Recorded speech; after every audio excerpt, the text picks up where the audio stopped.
High snap, play action, Nichols underneath, caught, gets away from one tackler, gets away from two tacklers, down the sidelines, one man to beat, stutter step, getting away to the end zone, number 8, Dylan Talley, touchdown, Bowie.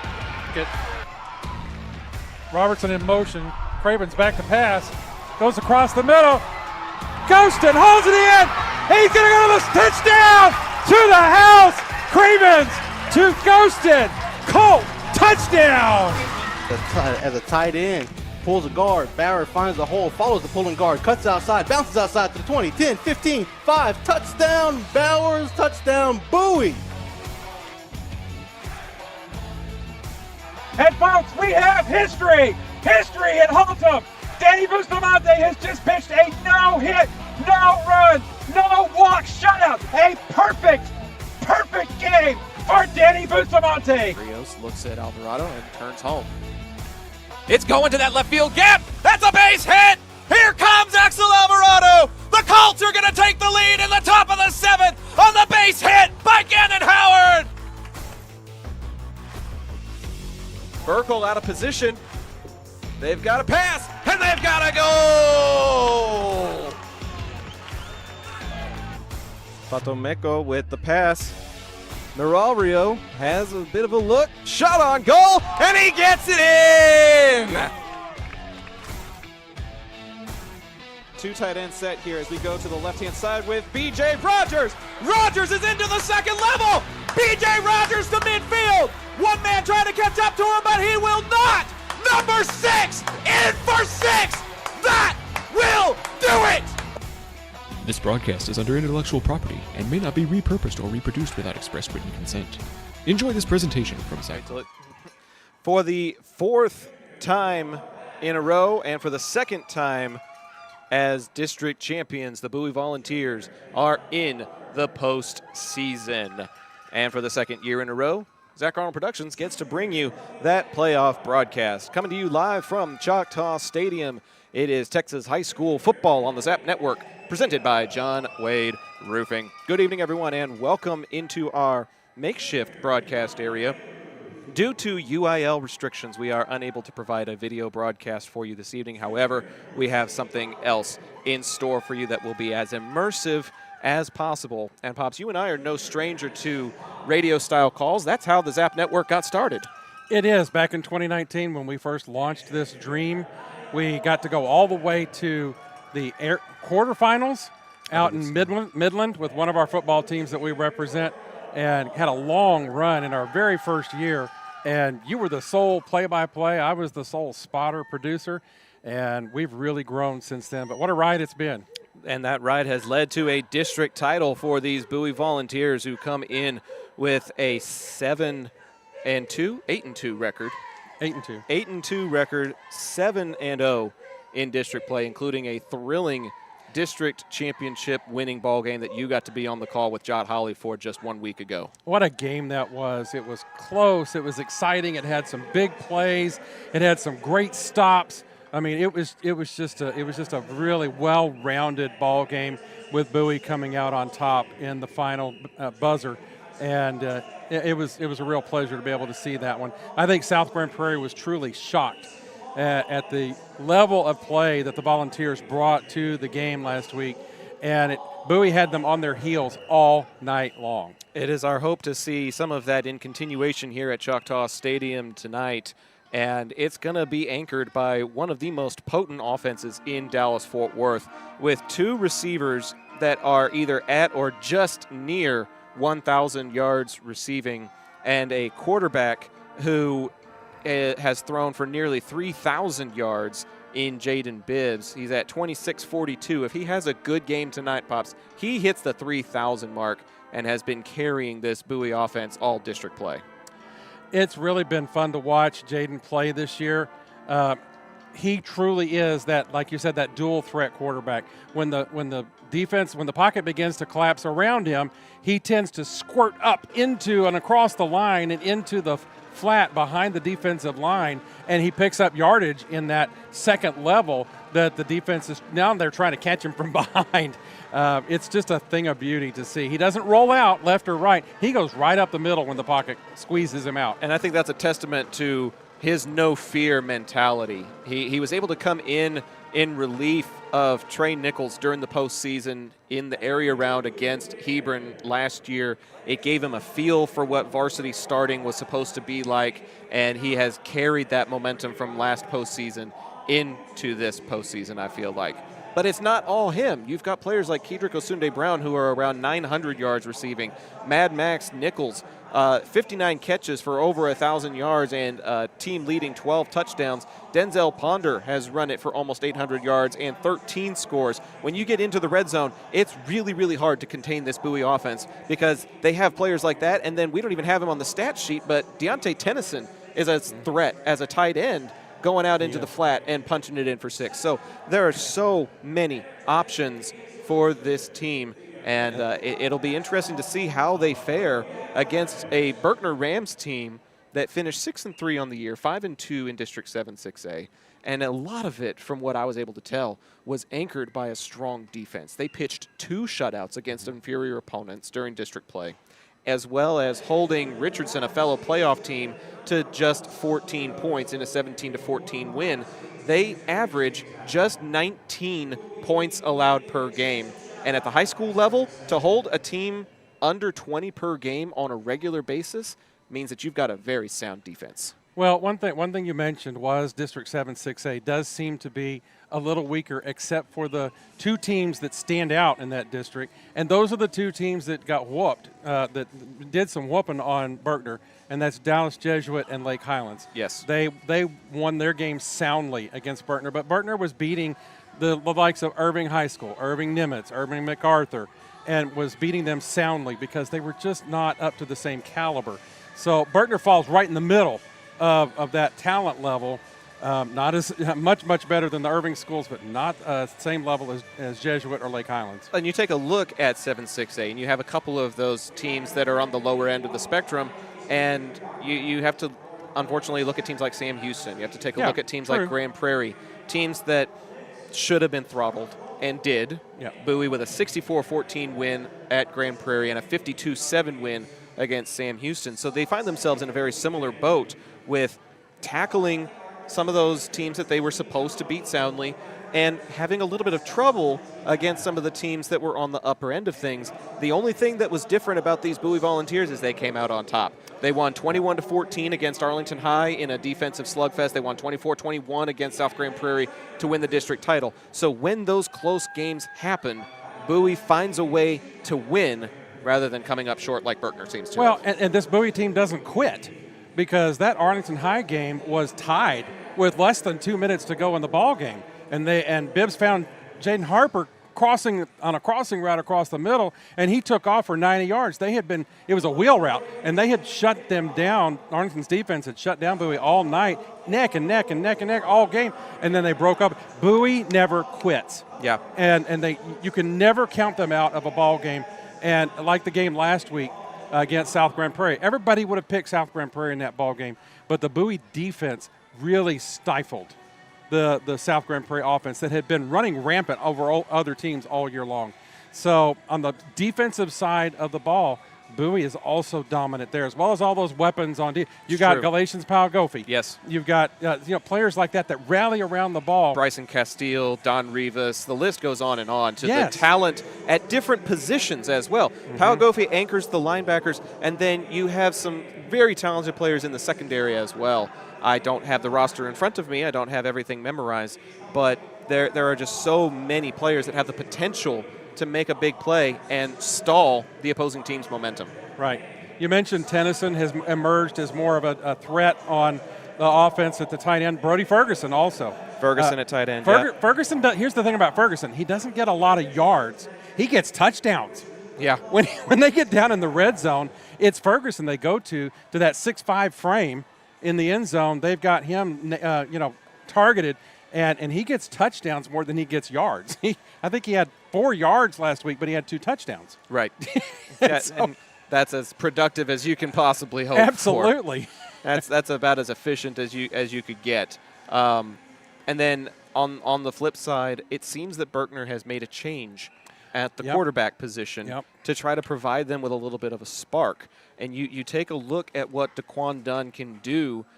He has thrown for touchdowns, he has run for touchdowns, and he has caught touchdowns as a slot receiver. He is a threat anytime he touches the ball. If this Bowie defense is going to be successful, they're going to have to find a way to contain a young man who can literally do it all on the field. I feel confident that Coach Sam and his staff have thoroughly gone over the tapes over the last couple of games, because that's about how long Dunn has been at the quarterback position. The Berkner team, we got to talk to a representative from them, says that this kid has really come on strong. He kind of came out of the shadows and has come on strong at the end of the season here. And so it is going to be incumbent upon the Bowie defense to key on Dunn and make sure he doesn't run amok tonight. He has 2 passing touchdowns. He has 4 rushing touchdowns. He has 4 receiving touchdowns. If there's ever an opportunity for a trick play or a zone read or an option pitch or whatever the case may be, he is that dynamic player that the Bowie defense and defensive coordinator Joe Martin are going to have to keep their eye on.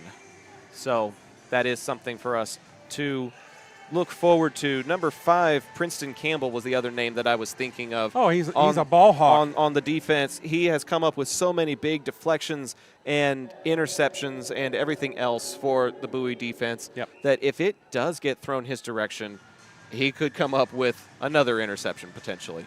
Yeah, it's just been a pleasure to watch the resurgence of Bowie football. Yes, they have made it to the playoffs 4 years in a row under Coach Joseph Sam. 4 times in 5 years at the helm is pretty impressive, but I think it's more impressive that this team has won the district title back-to-back for the very first time in James Bowie's history. Yeah. The entire history of this school has had history made and eclipsed now with this football team, and they're not done yet. No, they're looking to advance tonight. We already know who the next round opponent may be because they played on Thursday night.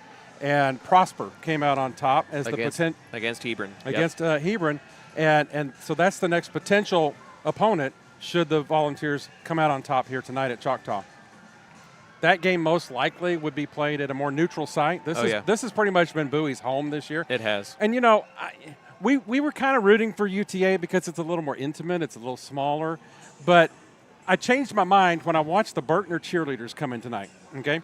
They came into the stadium, and they walked over to the edge, and they were just in awe. Giggly. They were just in awe. They were so excited to be in this big stadium with all these seats and all this nostalgia that's in this ballpark. And I still call it the ballpark. Sure. You know, I mean, we've got the right end zone. You're not going to be able to see it during the game tonight, but the old home run porch is to our right.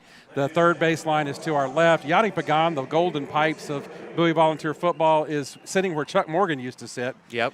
And so, but these kids are awed by this environment.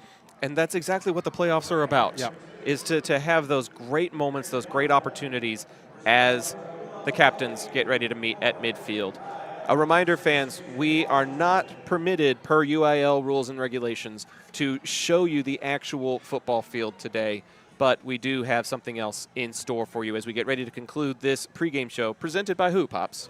Presented by Chapman Cornelius Insurances, fans. The pregame show is presented by Chapman Cornelius, a family-owned business with a team of professionals who have served the Arlington area for over 50 years. Don't let insurance be a headache. Chapman Cornelius can help you create a custom insurance plan tailored to your small business's needs and budget. Call April or Jason today at 817-265-3346 or go to chapman-cornelius.com. And they don't just do business services, Zach. They also help families, and they've helped my family. And so, you know, April has sat down with Mom and walked her through some business dealings that we've had, and she was just so professional and helpful. So we're very blessed to have some of the sponsors that we do have here on Zach Arnold Productions. We've used almost all of them. We have. You take a look at Taqueria Taco Express. We go there very, very regularly. You take a look at John Wade Roofing. They actually replaced the roof of my aunt when I was living in her home. Mm-hmm. You take a look at local legends. I have a local legends figure. Ika Signs brought us Maybe our shirts. shirts tonight. Yep. We only endorse and only do sponsorships with products that we know are worthwhile for you, our viewer. You know, it's a wonderful night. It's Friday Night Lights here at Choctaw Stadium. The weather is just absolutely perfect here tonight. In support of Arlington ISD Athletics, the weather report is brought to you by C&LC.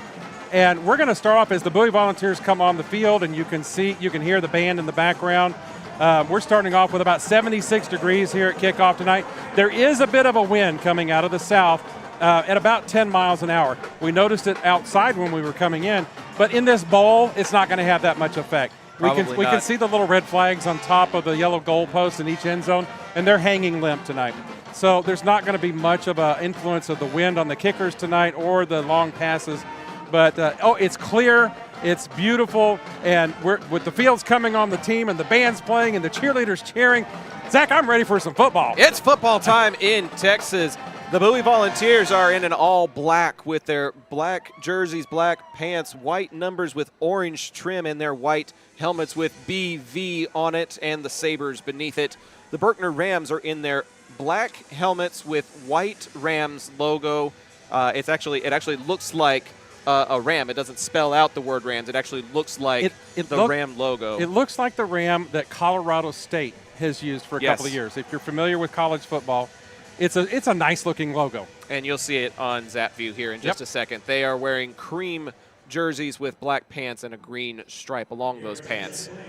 It's time for the national anthem. We'll go ahead and send it over to ZapView with Mom, the producer, bringing us that part of the elements. We'll turn it up for the national anthem, and then it's time for kickoff. You know, Zach, it's a good thing the Bowie High School Band is here tonight to play the national anthem because the Berkner Band is not in the house yet. They probably got caught up in traffic on their way from Richardson tonight.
Our thanks to the spirit of the volunteer, the Bowie High School Marching Band, for honoring America with the playing of our national anthem. And the teams are ready to duke it out here at Choctaw Stadium. Go ahead and copy that link, fans. A reminder, this will be the last time we say it due to the disclaimer being at the bottom of our screen. Because of UIL restrictions, only pay-per-view options are available for the video broadcast of tonight's game. This will be radio style with a feature that we like to call Zap View. It'll have possession, it'll have the quarter, it'll have the score, it'll have a football that indicates which part of the field the team is on and which direction they are headed. And we will have our lovely voices providing a radio style play-by-play. To my right is my pops, Doug Arnold. To my left is the producer and my mom, Patsy. We all have ties to Arlington ISD. We all have ties to Bowie High School. And we have been covering this team all year long and look forward to covering them for the entirety of their postseason run. The Volunteers will be receiving to start tonight's ball game.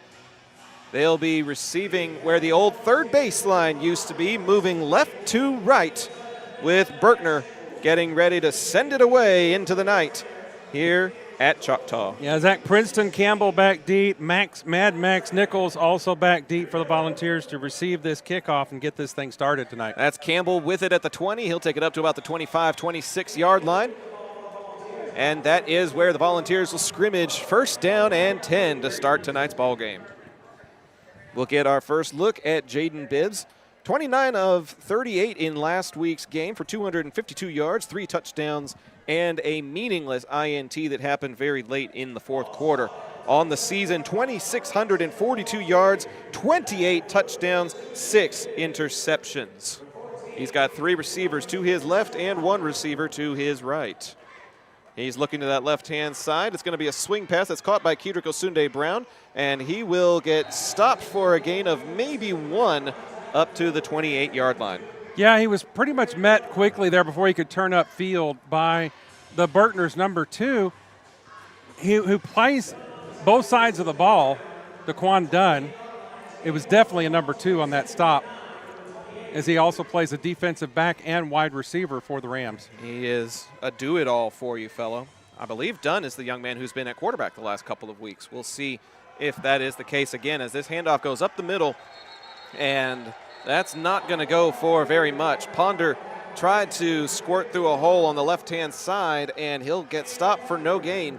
3rd down and 9 now for the Volunteers. Yeah, there's a group of 4 Rams on that stop, but right in the middle of it was number 51, Caden Carter, the defensive lineman, in on the stop, and it's going to make it 3rd and long for the Volunteers.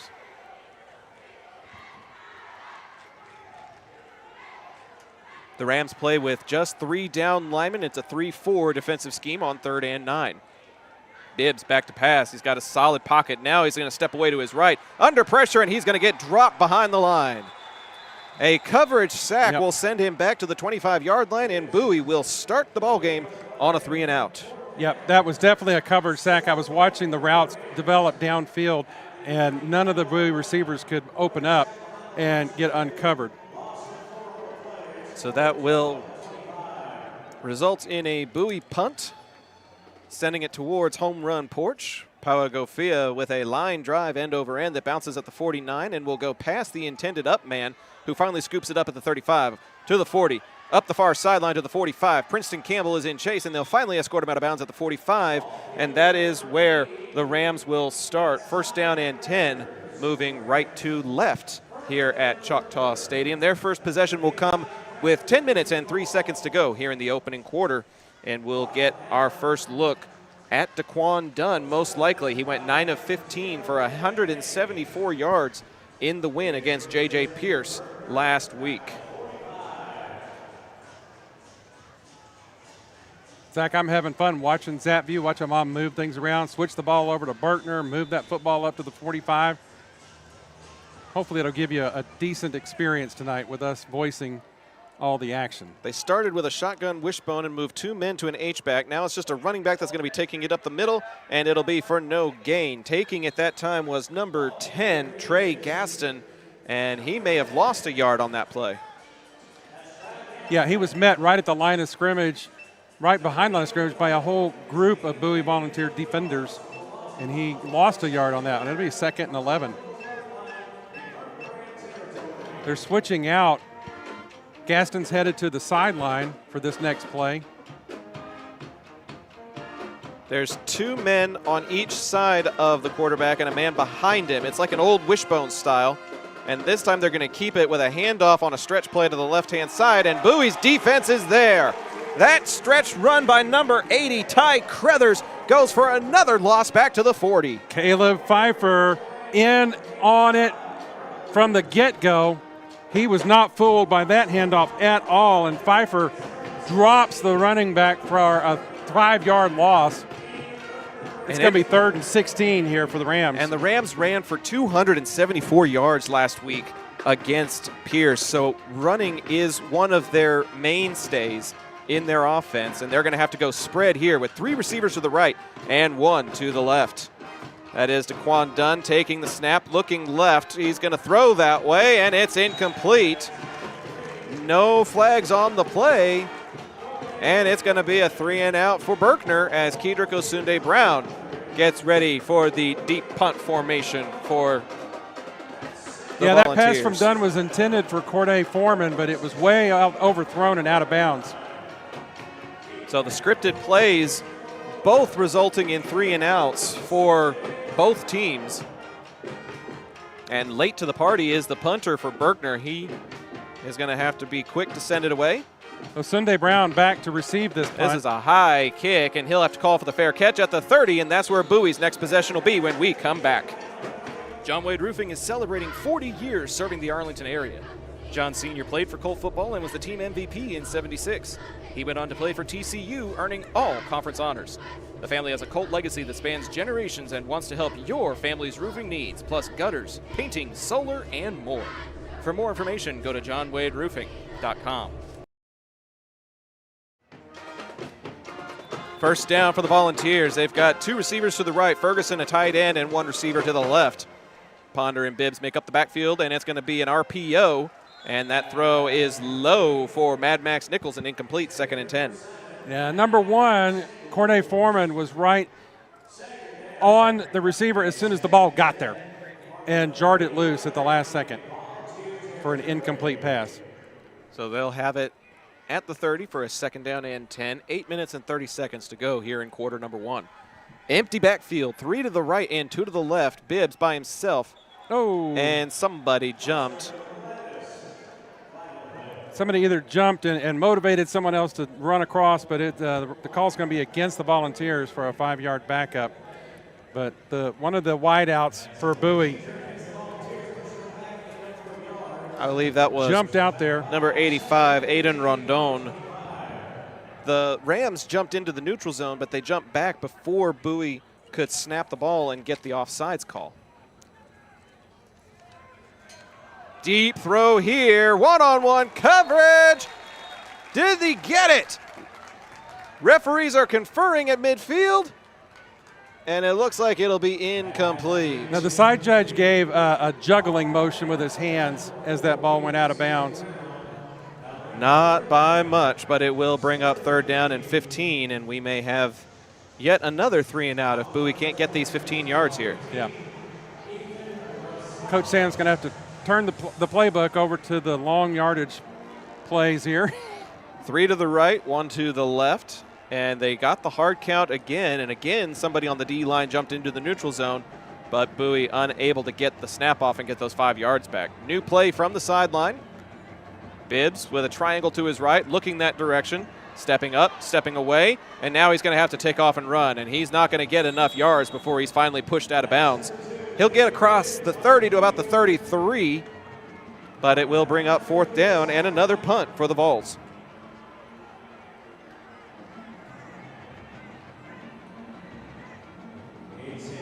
I think at some point he's going to want to launch one of those and try to take advantage of the size advantage for some of the Bowie receivers and see if they can wrestle a ball away from somebody. They're playing a little conservative right now on the passes downfield. Pau Gofia ready to send it away again. He has a clean look, and it's a spiral that will bounce out of bounds inside the 30, and we'll be back in 30 here on the Zap Network. Are you a small business owner looking for reliable insurance coverage? Or perhaps you're navigating the complexities of Medicare? Look no further. Chapman Cornelius Insurance Services is a family-owned, independent insurance agency with over 50 years of experience with tailored insurance solutions for small businesses and their owners. Whether you need home and auto, business insurance, or individual or group medical, Chapman Cornelius has knowledgeable agents who will help you select just what you need. Call April Chapman or Jason Ott at 817-265-3346. First down at the 28 for the Rams. It's an RPO, and it's picked off at the 32. Bowie's going the other way with it. He's got an escort. He's inside the 15, and finally wrestled down inside the 10. Interception for Bryson Castile. The University of Houston commit flips the field and the momentum. That ball was thrown into a dangerous zone. There were a whole lot of black shirts in the middle of that field. and it went right into Castile's breadbasket. Daquan Dunn's second interception of the season, and it's 1st and goal for the Volunteers at the 10. Bryson Castile takes Bowie into the red zone for the first time tonight. He's going to be wearing red next season as a Houston Cougar. Yeah. And he shows off why he's a D1 linebacker. 1st and goal at the 10 for the Volunteers.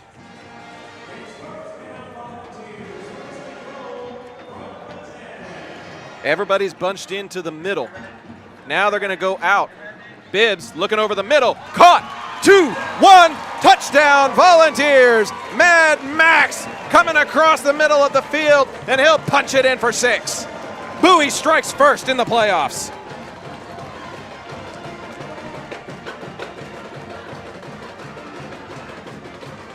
That is exactly what you're supposed to do after you create a turnover and get the ball in the red zone, Pops. 1 play, 1 score. Bowie strikes first blood. Yeah, you've got to finish the play like that. It encourages your defense. It gives the momentum to your offense. It's just a great way to get things kicked off here. Espindola getting ready to come on for the extra point attempt. The play clock, Pops, is on the ribbon tonight. The actual play clocks that are on the pole and on the walls are not functioning, and they have to do manual electronic play clocks here at Choctaw Stadium tonight. Very interesting. Espindola, extra point, up, and good. Your new score, Bowie 7, Berkner 0. We'll be right back with more high school football on Zap when we come back. A-frames that bring their A game. The next time you need to get your brand out to the community, go with the printers who are in your community, Eka Signs.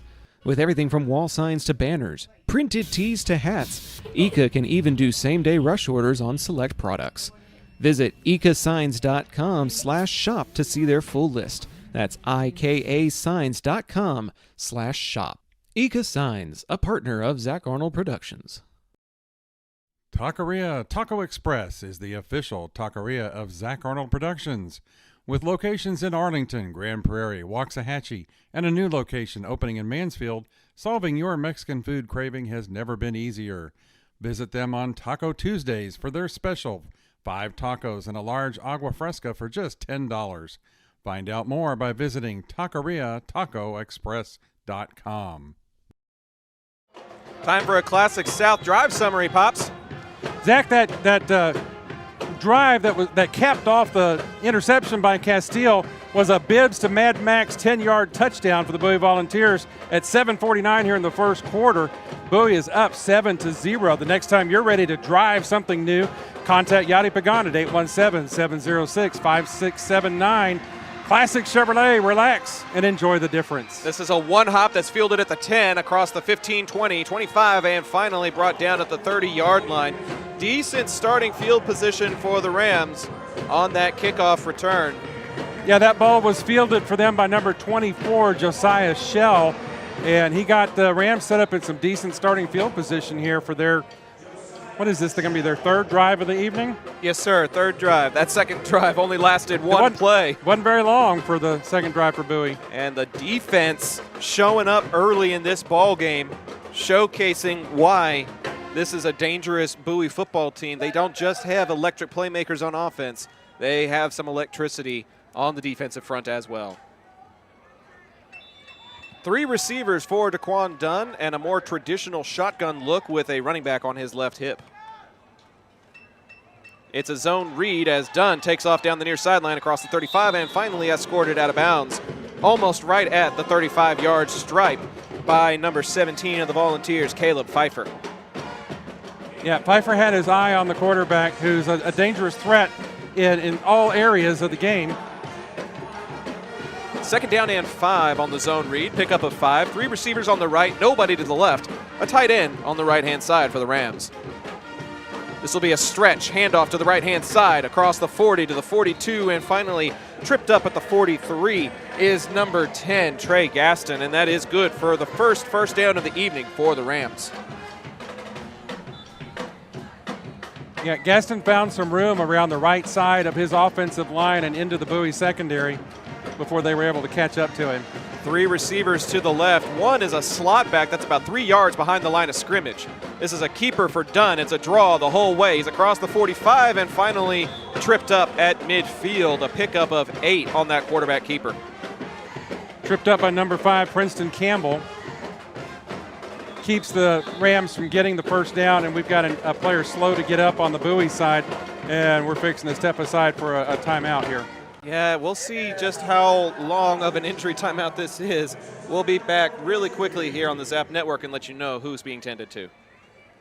Local Legends Figures immortalizes your athlete's achievements for a lifetime. Featuring 6-inch figures with poses in football, baseball, band, hockey, even lacrosse. Local Legends makes every effort to show their likeness down to every possible uniform detail. To order your custom figure, call 817-681-0393 or email orders@locallegendsfigures.com. Caleb Pfeiffer able to get up under his own power and go about 5 yards to the Bowie sideline. He was injured on that near side, but the training staff able to get him over there relatively quickly, and it'll be 2nd down and 2 now for the Rams with 7:06 to go in the first. Bowie got back in time. They tried the hard count, no flag, and no play available for Daquan Dunn as he'll get wrestled out of bounds behind the line of scrimmage back at the 47.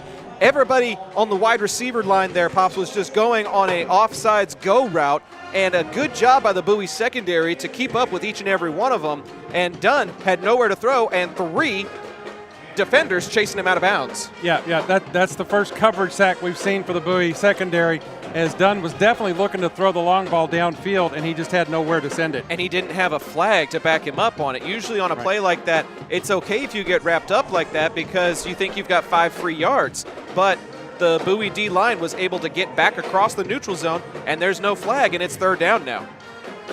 Trips to the right, 1 man to the left. Dunn sends Gaston in motion. 4 receivers on that right side now. He's going to throw left anyways to the sidelines and caught for a 1st down. Number 1 for Berkner, Corday Foreman on the catch.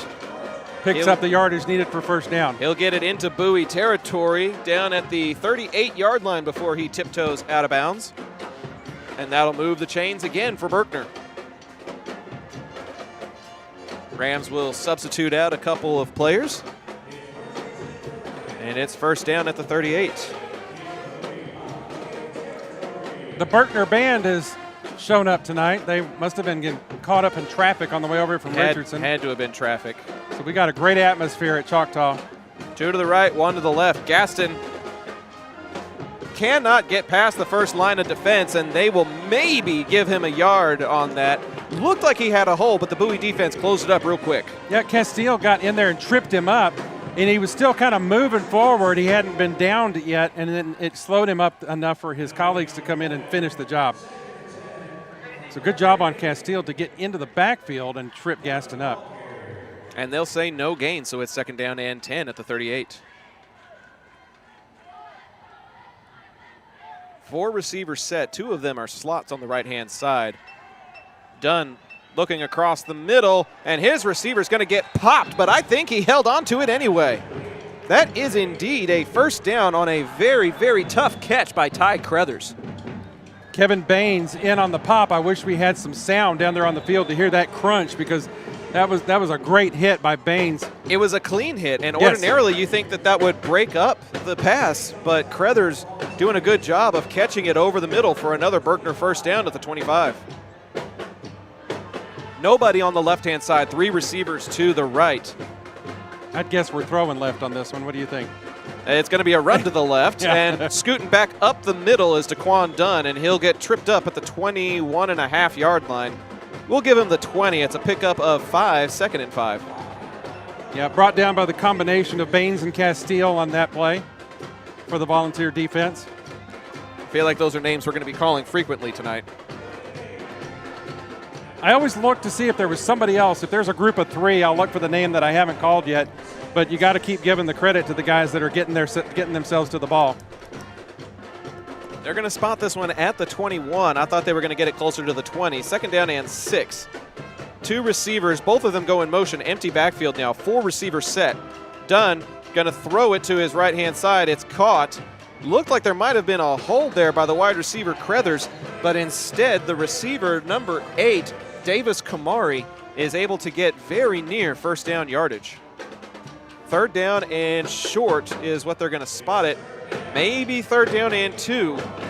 Very much in the field goal range for Berkner from what we saw during warm-ups, but against this Bowie offense, you don't want to be trading touchdowns for field goals.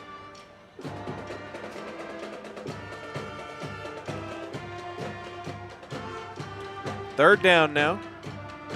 Another 2 receiver set with 2 tight ends and a running back in the backfield. Dunn hands it off to the right-hand side, spinning out of the first tackle and plunging his way forward. That's going to be close, That Zach. is enough for a first down, says the official. It's right on it. I thought it might have been close. DeMonte Nelson able to get exactly the line to gain, and Berkner is quick to the line with the ball at the 15. 2 receivers, 2 tight ends. Another handoff, another trip up the middle, shaking 1 tackle, shaking 2 tackles, a pickup of 9 there on that one. And DeMonte Nelson is kind of their red zone running back right now, it looks like, Pops. Yep, he was stopped on a touchdown-saving tackle by Jaden Dumaine on that play for the Volunteer defense.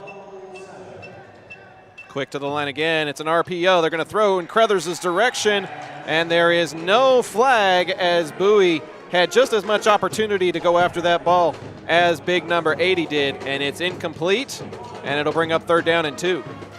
Yeah, the Bowie defender on that pass was Cedric Johnson. Johnson doing a good job of covering that pass from Dunn. We don't see a height listed for number 80 on Berkner's roster, but he is the tallest player on their offense, it looks like. Third down and 2. Berkner handing it off up the middle and across the goal line. Touchdown Rams. That's going to be a carry by number 29, Chance Brown. He's listed as a linebacker, but he was able to carry that one really well in for a Berkner touchdown.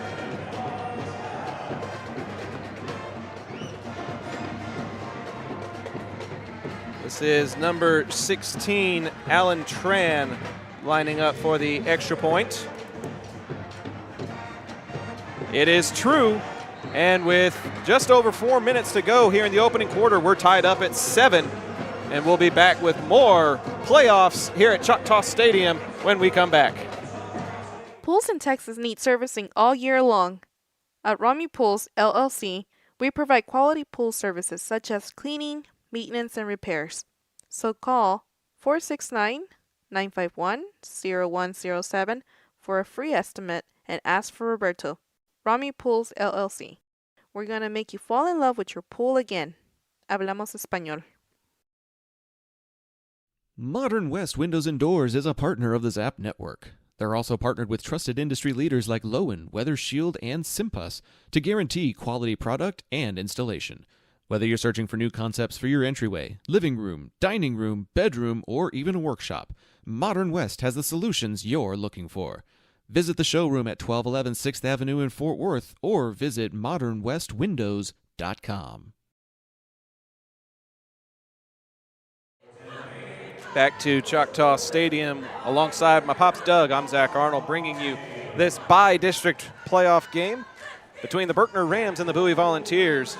Bowie able to capitalize on a short field with a one-play drive to strike first 7-0.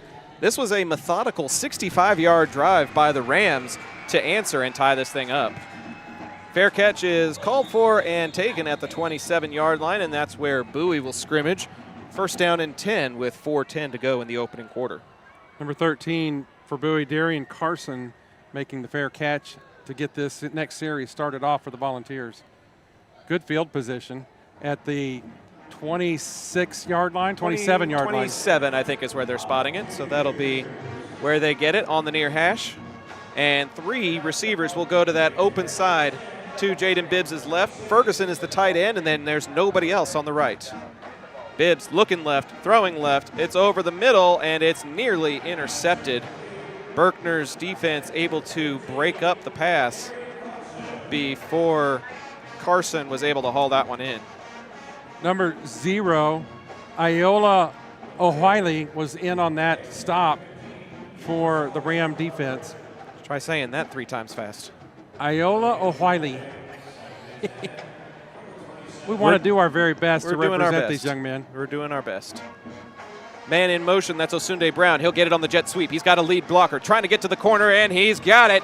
40, 45, 50. Flag on the play as he crosses midfield and pushed out of bounds at the 45-yard line, but we'll see what the flag is.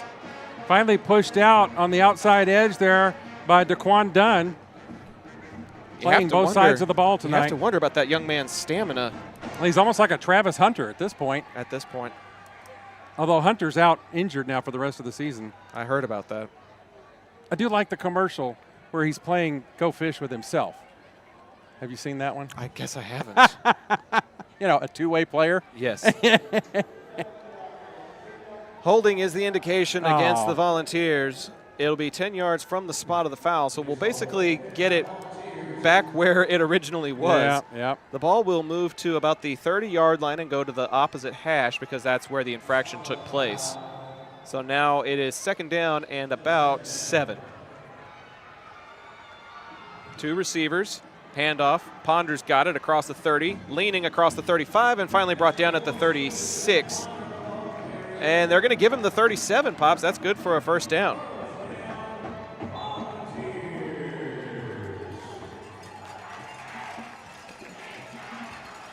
Just enough for a 1st down.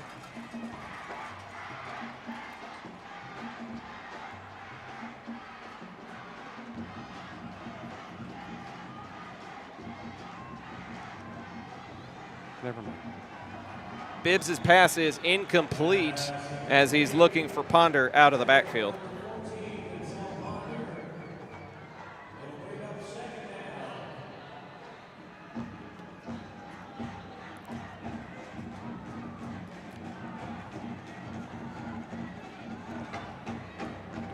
Second and 10 after the incompletion for Ponder. 3:26 to go here in quarter number 1. 3 receivers to the left, 1 to the right. And again, Bowie's hard count is making the Berkner D line jump, Pops. I can't help but wonder if they're going to start coaching on the sidelines to try to snap that if the hard count continues to work. 1-on-1 for Mad Max, and he was grabbed, and no flag is going to be thrown. They went with the 1-on-1 coverage on the near side.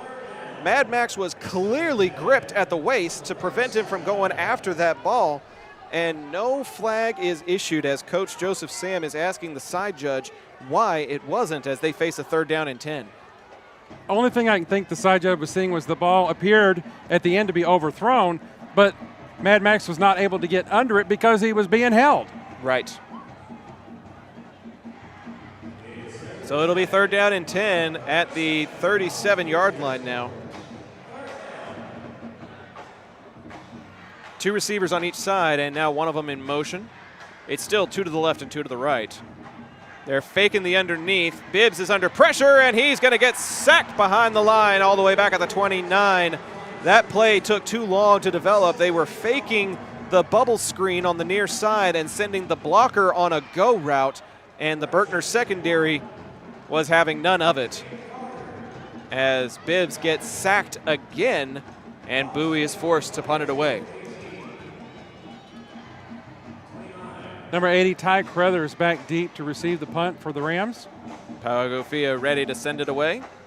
It's into the night and high, arcing that'll take a Bowie bounce inside the 35, inside the 25, and it looks like the Rams will start their next possession at their own 21 with 2:36 to go in the first when we come back here on the Zap Network, presented by John Wade Roofing, Arlington's favorite roofer since 1982. Thanks so much for tuning in to tonight's broadcast. We'll be right back. Need a cleanup that's easier than finding your seat on game day? Trinity Logistics Services has you covered. Whether it's your home or your business, Trinity will drop off and pick up the dumpster. No hassle, no mess. Founded by Arlington's own Chet Soto, class of '97, Trinity Logistics Services is proud to serve their hometown. Call 817-693-1302 and let's tackle your next project together. 1st and 10 for the Rams as they start their next drive. Handoff is right up the middle, and the back will get it across the 25 to about the 27-yard line. A decent pickup on first down there. That's Gaston, number 10, on the carry. And Bryson Castile on the final takedown there for Bowie. 7-7 here in the first quarter as we come up with 2 minutes to play in the opening frame. The Rams moving right to left on your Zap View perspective. A 4-down lineman scheme for the Bowie defense as 2 men are sent out into the right-hand side. Empty backfield on a 4-man set. Quarterback keeper, and now they're going to pitch it to the right. Bowie's defense read it pretty well, but Crothers is able to shake some tackles and pick up some extra yards all the way out to the 34, 35-yard line. It looked like they had him at the 30, Pops, and he just kept spinning and churning and picked up an extra 5 and a first down. Well, I think the other factor is Crothers is a big man. He's not really tall, but he's stout.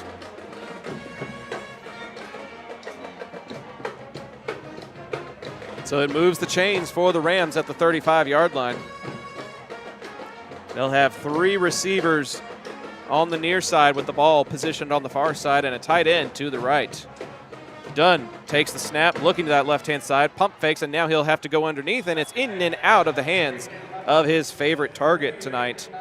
So far, it's been in the direction of Ty Crothers more often than not, the senior wideout, just unable to corral that one, and it'll bring up 2nd and 10 from the 35.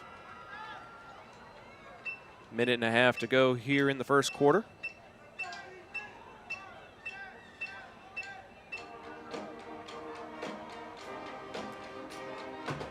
Beautiful night for football. Not a cloud in the sky. Temperatures in the mid-70s. Nothing to stop us from playing ball tonight. Man in motion. There's 3 receivers on the right-hand side now. Dunn looking for a screen pass and almost threw another interception. A Bowie defender was the closest man there for that one.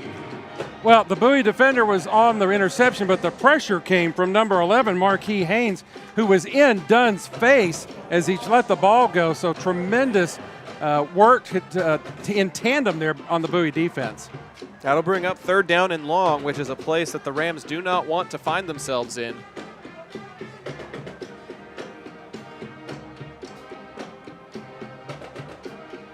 Three receivers to the left, 1 to the right. Now one of those men comes into the backfield and circles behind Dunn as he takes the snap. Going back to the left-hand side again, going his direction, and he overthrew the outman Crothers. He would have been short of the line to gain anyways on that out route. And it brings up 4th down for the Rams as Osunde Brown goes back deep to return. Yeah, that pressure deep in the backfield on 3rd down play was the key play on that drive, effectively stopping the Rams here. And Mad Max dropping deep to his 30-yard line to receive this punt. That's Brown, actually. Oh, is it Osunde Brown? That's Osunde Brown, number 4, who lets it take that bounce inside the 30, all the way down inside the 20, inside the 19, and finally going to get down at about the Bowie 18-yard line. We've paid all the bills, so the next 1 minute and 11 seconds is commercial-free before we get ready for the second quarter here at Choctaw Stadium. Pops, it's been rather defensive-minded so far. Aside from one methodical drive by the Rams, Bowie's only offensive productivity came when they had it at the 10-yard line. Yeah, the defense gave them the ball at the 10 on a pick, and they put it in immediately. We'd like to see Bowie grind one out here and get another score on the board. Worst starting field position of the evening so far. Very young in the evening, though. As Bibbs and Ponder make up the backfield, he'll give it to Ponder. Ponder will run to his left and get swallowed behind the line. Maybe gets back to the original line of scrimmage. It'll be 2nd and 10 at the 18.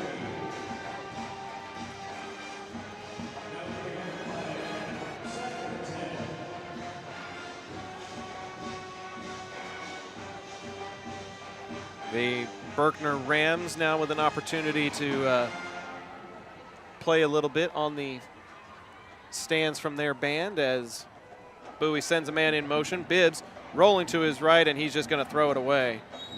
He was in Osunde Brown's direction, but again, good coverage there. And to avoid getting sacked, he just lofts it into this near sideline. 3rd down and 10 now.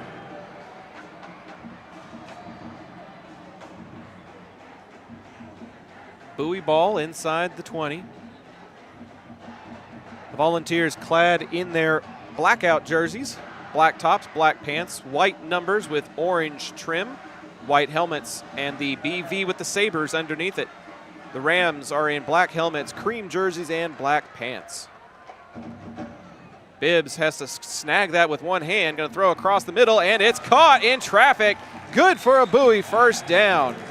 Able to hit the man on the post and get it all the way to about the 34-yard line. That's Osunde Brown making his first catch of the night.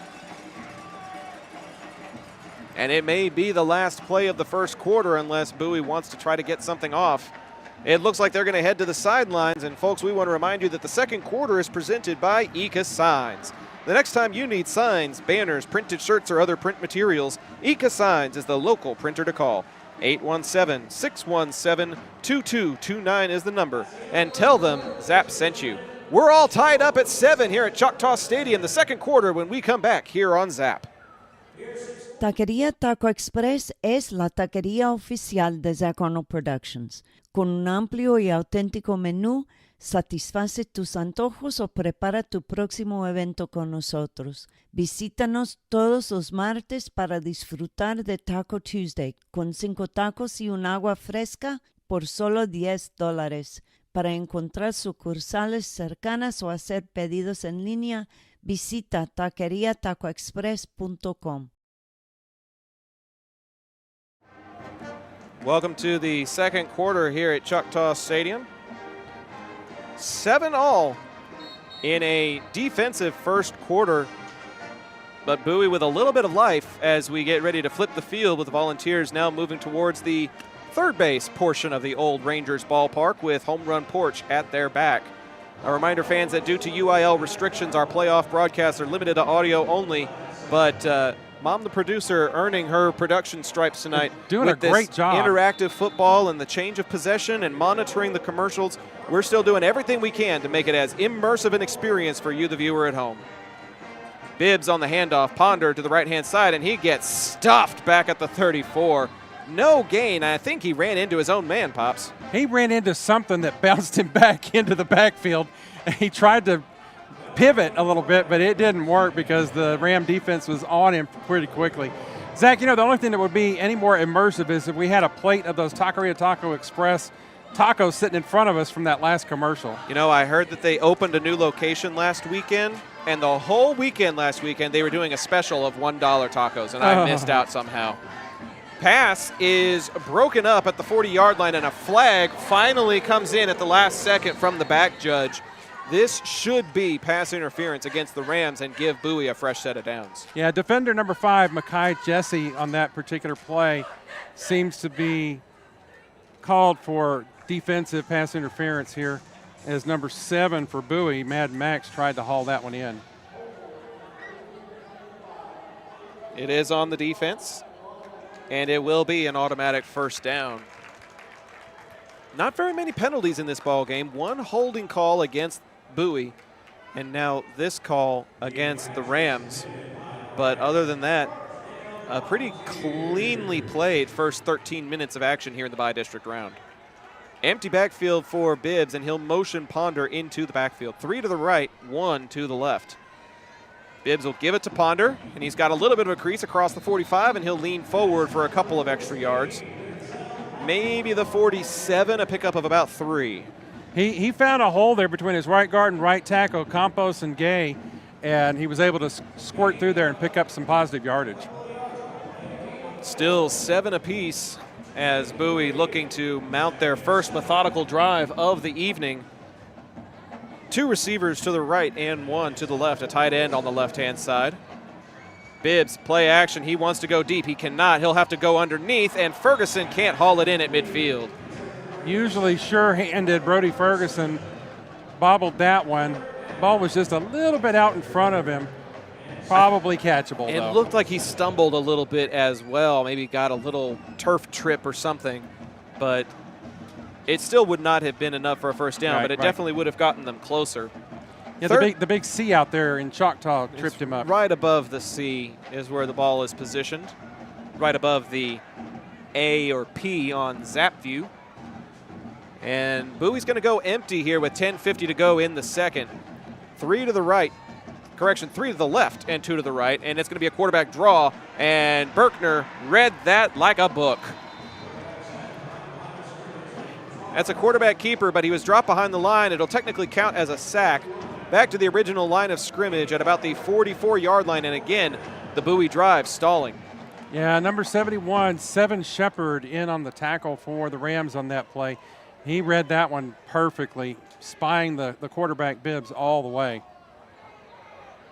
Pauagofia lining up at his own 30. 2 men inside their own 30 set to receive for the Rams. This one's a sky shot. Picked up at the 30, across the 35. Stutter step across the 40, and the Rams will get good field position near midfield. And a little bit of extracurriculars happening near midfield. Already. That was Crothers on the reception and the run back up the sideline. It's going to set Berkner up with some good field position. They'll have it at the 47 with just over 10 minutes to go here in the second quarter.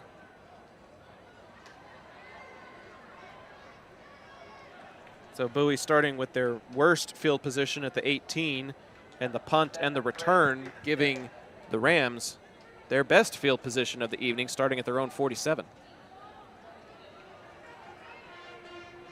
Still a big defensive battle here from Choctaw Stadium here. Bowie getting the pick of the venue for tonight's ball game. 4 receivers, 2 to the left and the right. Dunn over the middle, caught on the comeback. Good for 10, 11, 12. Across midfield into Bowie territory. They're going to mark him down at the 39. Number 18, Chris Mahay on that reception for the Rams, picking up first down yardage. The big tight end catching one right over the middle there.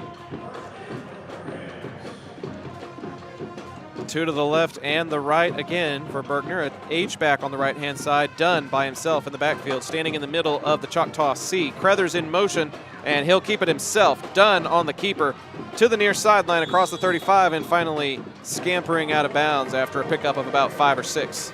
Finally pushed out of bounds there by Kyle Smith for the Volunteers.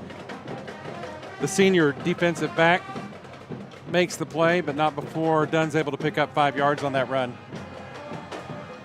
The Rams averaging about 30 points per game. Bowie giving up an average of 26 per game. But so far, both defenses have only allowed 7 early in this ballgame. 34-yard line's the line of scrimmage. 2 receivers, 1 on each side, 2 tight ends, and a man in the backfield with Dunn. Play action, Dunn throwing to the left-hand side, one-on-one coverage. It's caught by Crothers at the 5, and he'll take it the rest of the way. Touchdown, Berkner. Yeah, the Bowie defender on that one was tight until about the 10-yard line when the defender stumbled and fell to the ground, leaving Crothers wide open in the end zone on the far side. Nice touch pass by Dunn to get it to his big target. I'd say the ratio of passes in Crothers' direction compared to the other receivers is about 5 to 1. And this time it pays off for a touchdown pass on that left-hand side. Extra point is blocked and no good. So with 9:22 to go in the second quarter, your new score is Berkner 13, Bowie 7. We'll see if that makes a difference in the outcome of tonight's ball game, where every point may matter. We'll be back with more high school football playoffs here at Choctaw Stadium in just a moment. John Wade Roofing has been serving the Arlington area since 1982, but the Wade legacy runs much deeper in the city of Arlington. A pioneer family that has had roots going back decades, John Wade and Company saw relatives attend the Cooper Street Arlington High campus and has had members play in Colt athletics for decades, and they're looking forward to serving this community for decades to come. Find out more at johnwaderoofing.com. Navigating Medicare options isn't easy. Hi, I'm Patsy Arnold, and when the time came to navigate my options, I went to Chapman Cornelius. They helped me find the best plan for my needs, quoted me life insurance options, and guided me in making my decisions every step of the way. They want to do the same for you, so give them a call at 817-265-3346 or visit chapman-cornelius.com. Welcome back to Choctaw Stadium, where the Rams just took advantage of the field position that got flipped back and forth a couple of times, mounting a 53-yard touchdown drive that resulted in a touchdown reception by Crothers. Extra point being blocked means that it is a 13-7 ball game, as the Volunteers will let that one bounce at the 3 and into the end zone for a touchback, where the offense will get it 1st and 10 at the 25.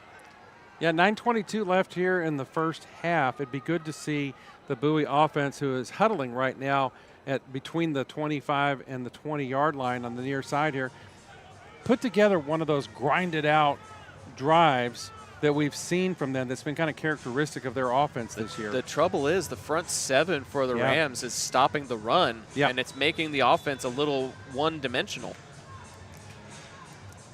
So either the offensive line needs to create more holes for Ponder, or you need those little underneath passes like the one that went to Ferguson to end up in completions.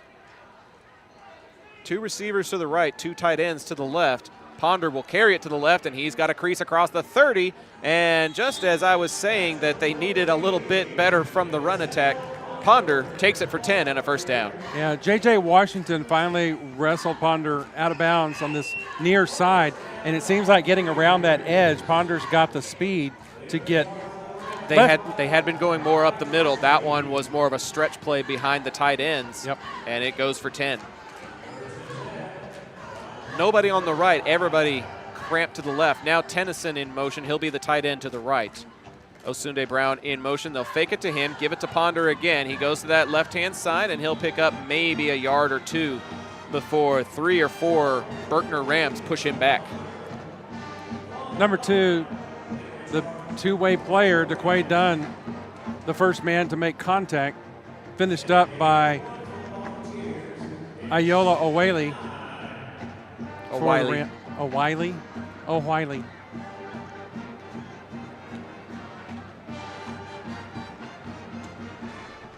It's a triangle of receivers to the right and 1 to the left now. Bibbs looking right, throwing over the middle and incomplete at the 40. Intended target that time was number 13, Darian Carson. And it'll be 3rd down and 9 with 8:32 to go here in the second quarter. The defense being called off of the bench to put their helmets back on just in case Pauagofia is called on to send it away again. 2 receivers to the right. Ferguson is a slot to the left, 1 man wide left. Bibbs rolling right, throwing right, and his receiver stumbled at the line to gain. It's incomplete, and it's 4th down. Intended target was Osunde Brown, and instead of going shoulder to the sideline, Bibbs threw it more to the middle of the field in order to give Osunde Brown the opportunity to go for 1 or 2 extra yards, which he would have needed to get the first down. If he caught it on that back shoulder at that sideline, he would have been 2 yards short. So the placement by Bibbs was correct. The placement of Osunde Brown's body was not, and it's 4th down.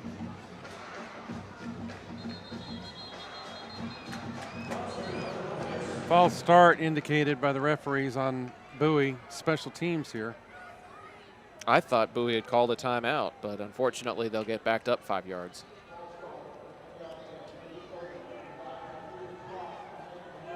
$8:27 to go until halftime, and Berkner gets it to start the second half. Just something to be thinking about for the folks at home. Good snap to Pauagofia. He gets it away across the 40, picked up at the 36, and tiptoeing out of bounds around the 40 is where Berkner will get it when we come back in 30 seconds here on the Zap Network, presented by John Wade Roofing. If you're like me and need printed materials to get your brand out there to the community, then you need Eka Signs. Conveniently located in central Arlington, Eka features a wide selection of shirts, hats, banners, yard signs, acrylics, magnets for your car, magnets for your fridge, tumblers, A-frames, and more. Call Eka at 617-2229 for more information and tell them Zap sent you. That second quarter presented by our friends at Ika Signs. Not really going Bowie's way as Berkner has it at the 40-yard line. Running play up the middle will go for maybe a yard or two as the Bowie defense was able to collapse on that one rather easily. Yeah, they plugged the hole pretty quickly on that one and only gave up a couple of yards on that particular run by Gaston. You may be able to hear in the background the golden pipes of Yadi Pagan, the PA announcer for the Bowie Volunteers, saying almost the same things we are.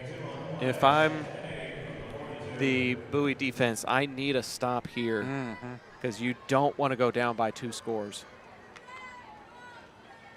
Another handoff, and Gaston will get tripped up behind the line. Back to the original line of scrimmage. Loss of 2 or 3 on the play, and now it's 3rd down and long. Good pursuit there by the Bowie front 7 to create that stop and force a 3rd and long. Yep, number 89, Rashad Houston, the senior defensive lineman, in the backfield before Gaston could get forward motion. Good tackle there by Houston on that play. Coming up on exactly 7 minutes to go in the half. Berkner leads by 6 and faces a 3rd down and long. Dunn is by himself with 4 receivers and a tight end. Man in motion, play action. Dunn under pressure, steps up in the pocket, roll into his opposite hand, gonna have to throw for it, and intended for number 18, Chris Mahay, but it will be incomplete. And there's that stop that the Bowie defense needed. Yeah, I'm going to give the credit on the stop there to number 92, Joseph Williams IV, the senior defensive lineman for Bowie, who was putting tremendous pressure on Dunn that caused him to scramble and throw the errant pass. Tiffany Talley is in the chat, says she's tuning in from Oklahoma, says we got to get a stop. Well, we got it. Osunde Brown is back deep inside the 30-yard line at about the 25. And that's a blocked punt, but Bowie touched it.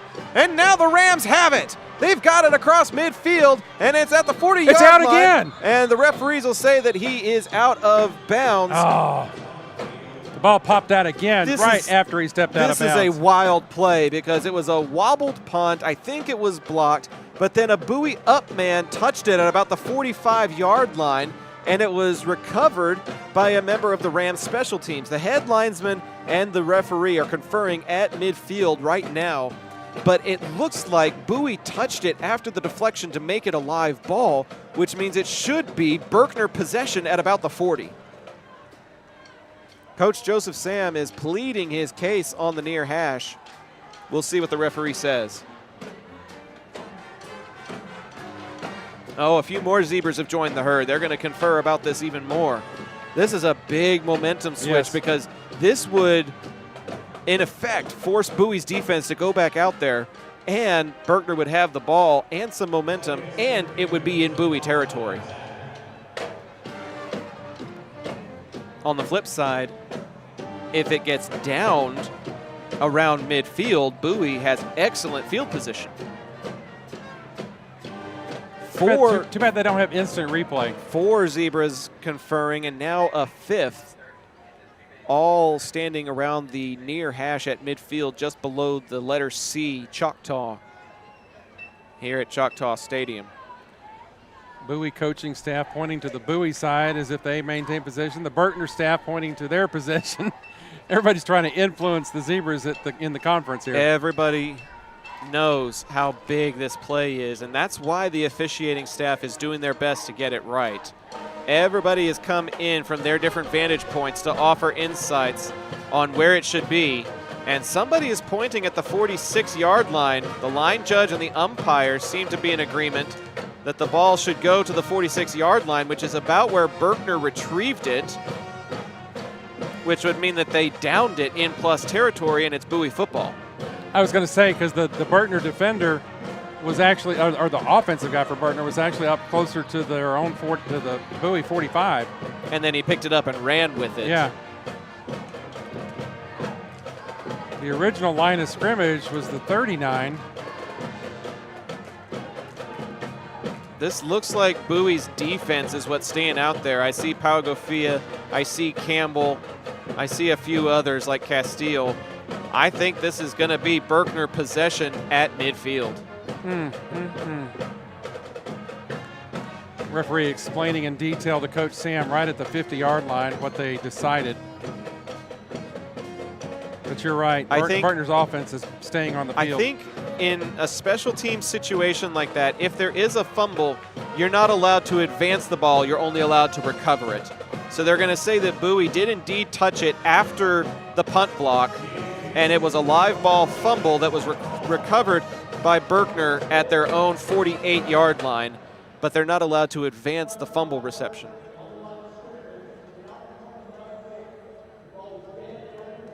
Oh, they're moving the ball further into Bowie territory. It is going to be Berkner ball at the Bowie 48-yard line. And the Rams now have their first turnover of the ball game. Bowie was able to capitalize and get their only 7 points of the evening off of Berkner's turnover. What will the Rams do to capitalize, if possible, against Bowie's first turnover? Dunn claps for it, hands it off up the middle, and to the 45-yard line goes the running back. Again, number 29 on the roster is Chance Brown, but he's listed as a junior linebacker. If there's any Berkner fans tuning into the broadcast tonight, please let us know if that's correct or not, because we want to give proper credit where due. Two receivers and a tight end. Play action, Dunn rolling to his opposite hand. And he's just going to get swallowed up by Bryson Castile back near midfield. All the way back to the 49, and now a flag is thrown. What a fantastic play there by Bryson Castile, though. He was out there one-on-one with Berkner's best player on the field, and he stayed right in front of him, moving left and right, shifting, left foot, right foot, stayed right with Dunn, and then wrapped him up. The flag is a dead ball personal foul called against Bowie. And instead of 3rd and 11 near midfield, it's 1st and 10, Berkner. Ball moves all the way to the Bowie 34-yard line. And it's a fresh set of downs as we approach exactly 6 minutes to go until the break. You make a big play, and then you give up a first down and field position. Yeah, that's so unfortunate because Castile made such a great play on that. Cannot do that in the postseason. Pistol look here for Dunn. Handoff to Crothers. He'll take it to the near side, and he won't get past the line of scrimmage. Great pursuit there by the Bowie defense to stop him for maybe a loss of 1 or 2 on the play. Pfeiffer in there quickly, making the lower leg tackle on the big Crothers and bringing him down. Good job there by Pfeiffer. As long as Bowie doesn't give up any more field position, this may be just outside of field goal range for Alan Tran. I don't know if he can hit it from 50 or not. That's about what the field goal would be if they tried it right now. We've seen some big stands by this Bowie defense. They need one here. Dunn with an empty backfield. Looking, still looking, throwing and caught inside the 40 and taking the defender with him across the 25. The head linesman says he is short of the line to gain, but only by maybe a yard. That was Pfeiffer bringing down Crothers again. Crothers was able, Pfeiffer had him wrapped up, and then Crothers was able to lunge for another 2 yards. Be 3rd down and 1 here for the Rams. Pickup of about 10 on that pitch and catch. Just barely having enough time in the pocket to be able to make that completion. The Bowie front 7 was ready to get him down if he held on longer than that. But now it's 3rd down and very manageable at the 25. 2 receivers and a tight end. Handoff is up the middle, and after the first point of contact, the extra effort by Chance Brown, he needed 1, he got 2. It's a 1st down at the 23. Quick to the line go the Rams. 2 receivers, 2 tight ends again. Brown the handoff again, and he'll get to about the 21-yard line, a pickup of 2. Number 94, Chris Williams for Bowie in on that stop after the 2-yard pickup. 4 minutes to go until halftime. Berkner with the ball and the lead.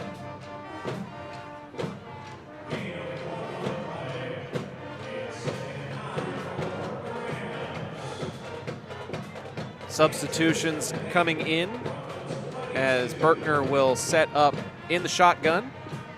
Tight end on the left-hand side, 2 receivers to the left, 1 split wide to the right. Dunn back to pass, looking to that right-hand side, and it is going to be caught short of the line to gain, but not by much, all the way down to the 15-yard line. Number 1, Corday Foreman on the catch for Berkner on that one, but he's still got 2 yards to go before they can pick up the first down. 3rd down and 2. Ball's at the 15. They need the 13. Substitutions again, as perhaps they're going to more of a jumbo package. Number 81 checking into the game. That's Leo Pineda as a blocking tight end. Dunn claps for the snap, hands it off, and it's a first down and more. All the way down to about the 11 and still churning his legs to about the 10. They're going to give forward progress to Chance Brown, and it is another first down for the Rams. 3:06 to go until halftime, and the Rams are quick to the line. Dunn, play action, looking to his left, being chased by Castile, and he's going to get tripped up a little bit. It'll cause him to stumble out of bounds at about the 9-yard line, maybe the 8. Castile looked like he had a sack, but Dunn able to stutter step out of the shoestring tackle and pick up a few more yards.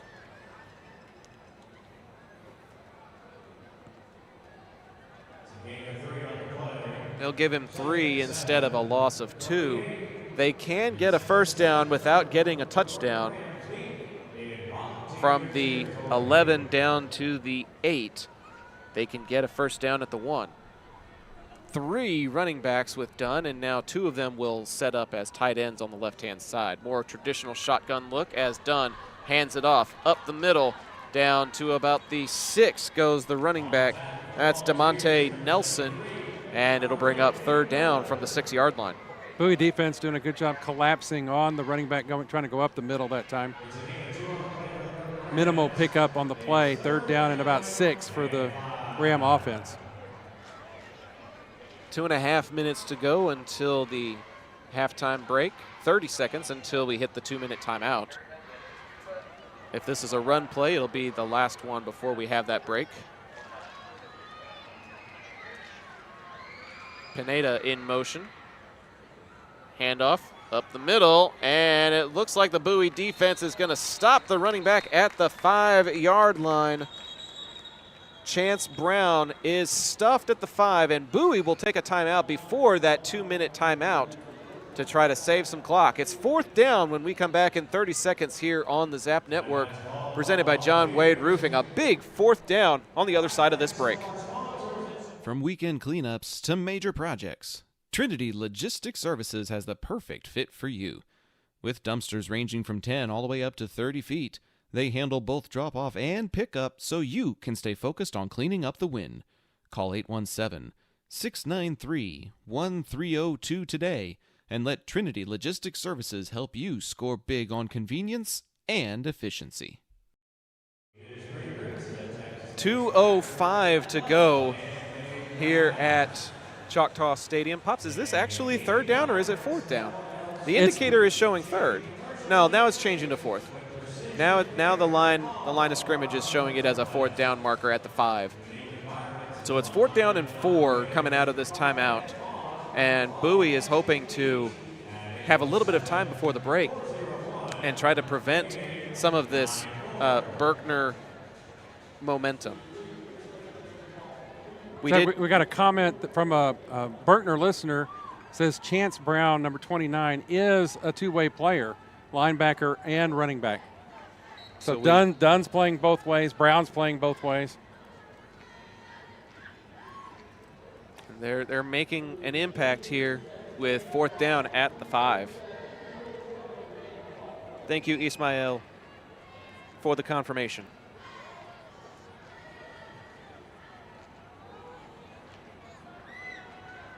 They're going for it on 4th The down offense is here. staying out there on 4th down. It's that triple option shotgun, 2 receivers on either side and 1 behind the quarterback. Historically, they have been motioning that. Crothers is by himself to the left.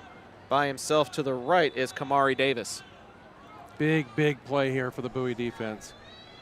Those two men do indeed motion. So it's just a traditional shotgun now for Dunn. He'll turn and look to the sidelines with Brown on his hip pocket. And they were trying to draw Bowie off sides, and they didn't bite. It's a good job by the Bowie defense. It's 2:07 on the clock. They put a couple of seconds back on there. We'll take a short timeout with the Berkner Rams, each team with 2 timeouts remaining here on this 4th down when we come back here at Choctaw Stadium. Modern West Windows and Doors invites you to see the difference. Whether you need sliding doors, bay windows, or just need a more modern look, Modern West has options to fit both your style and budget. Stop by the showroom at 1211 6th Avenue in Fort Worth to see for yourself, or call 682-255-6094 for more information. Berkner has elected to take the points where they can get them. A rather low-scoring affair so far tonight as Alan Tran gets ready to send it towards home run porch. Officially listed as a 22-yard attempt. An extra point attempt has been blocked already this evening, as the holder is also the quarterback and the cornerback. Dunn to receive the snap. It's down, kick is up. A flag has been thrown, and we'll see if Bowie just committed a foul that they are not supposed to. The referee saying somebody went over the top. Like you're not allowed to do that. That's a personal foul or an unsportsmanlike, and that's going to be a 1st down for the Rams. The Bowie defender stepped on top, like a bench on his player and leapt up higher, and the referee in the backfield caught it. You cannot leap over the special teams when they're attempting an extra point or a field goal. It is a personal foul and a 1st down and goal to go for the Rams. Instead of getting the stop, it's now 4 chances to punch it in from 2 yards out. Huge mistake late in the first half.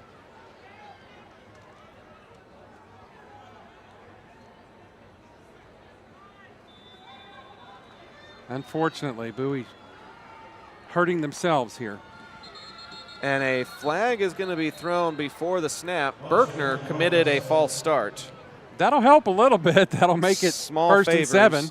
Small favors. A little bit farther to get there.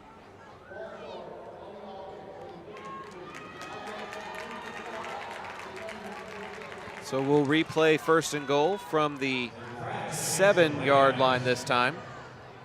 It's been a fairly long drive here. The Bowie defense has their hands on their hips, Zach. They're ready for halftime. 2:04 left in the ball game, in the halftime. Tight end 81, Pineda, going to the right-hand H-back spot. It's a pistol look for Daquan Dunn. Crothers to the left. Handoff to the left-hand side, and they're not going to get anywhere. Back to the 10, all the way back to the 14. Bowie gets the huge TFL as we head to the 2-minute timeout. From the 7 all the way back to the 14. It's now going to be 2nd and forever. Marquis Haynes, coming from his edge position, met the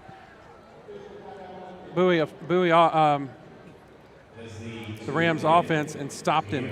2nd and goal from the 14 when we come back from the 2-minute timeout here at Choctaw Stadium. If you're looking for a pre-owned vehicle, then you need to see Yachty Pagan at Classic South in Euless. Yachty's a proud Arlington ISD product, a graduate of Lamar, and the voice of the Volunteers since 2021. Whether you're a first-time buyer, a seasoned buyer, or just looking to boost or rebuild your credit, Yachty's direct approach is why his customers become customers for life. Call or text 817-706-5679.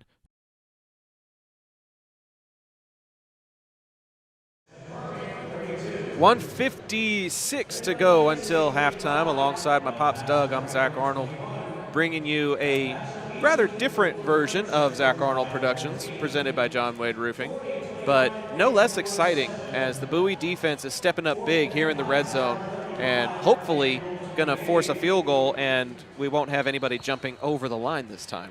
Well, they started after the personal foul penalty. Berkner started 1st and 10 from the 2, and now it's 2nd down from the 14-yard line because of the Bowie defense pushing Berkner backwards. That false start was big, and then this tackle for loss was big.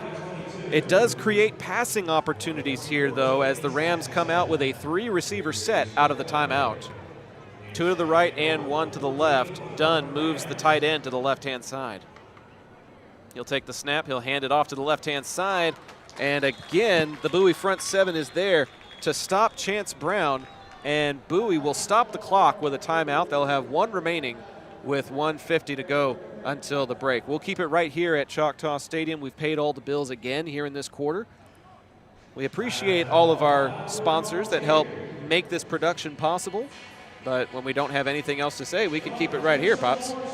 Well, we truly value all those sponsors, and we're glad to get the recognition they deserve all the way through the ball game, because we could not bring you any sort of Zach Arnold production if it weren't for our wonderful sponsors. Yeah, video or ZapView, or we've done just audio style back on an old app called Mixler back in the day. We have seen all different forms of evolution, but, you know, we try to make the most of what we've got. And if the UIL says that you need to have pay-per-view options for the postseason, that's fine. But we're not going to sacrifice quality, especially when the stakes are as high as they are in the postseason. Yeah, we've got 81 loyal listeners tuning in right now. Spread the word. Let people know there is There's a free option tonight, and we'll do the very best to paint the picture for you all night long. It's that triangle formation, and 2 of them go to tight end spots. 1 receiver left, 1 receiver right, 1 tight end left and right. Done. Play action. Going across the top, and Crothers with a magnificent one-handed grab hauls it in for a Berkner touchdown. He's going one-on-one with Cedric Johnson, and so far Crothers has won more often than he's lost. And, you know, Johnson wasn't out of position on that play. He had him covered. But it was just a great reception. Placement of the ball. It was a well-placed ball, but it was also, I think, a one-handed grab. Yeah. He didn't have a great option to move his right hand up to make the reception, but he was able to complete the catch nonetheless. Extra point is up and good, and this may be the largest deficit that Bowie has had since they played at Coppell in the beginning of the season. They fell in week 3 against Coppell, but all of their other games, they have been either in it or very far ahead. This is not a position that Bowie traditionally finds themselves in. And with 1:44 and 1 timeout, I think this possession could make or break the ball game. If Bowie does not get something before the half, Berkner gets it to start the 3rd quarter. Yeah, and we saw Coach Sam take that timeout to stop the clock and preserve some time for another drive here before halftime. And you know, one thing I said at the very beginning of the broadcast tonight during the Chapman Cornelius pregame show, Bowie doesn't quit. So I don't see this team lying down and hanging their heads and being frustrated. They're going to keep pushing. But you're right, it is going to be critical to find a way to find the gaps in that Berkner defense and move the ball. Well, and you know, they do make excellent second half adjustments. This coaching staff knows how to motivate their players to play better in the second half.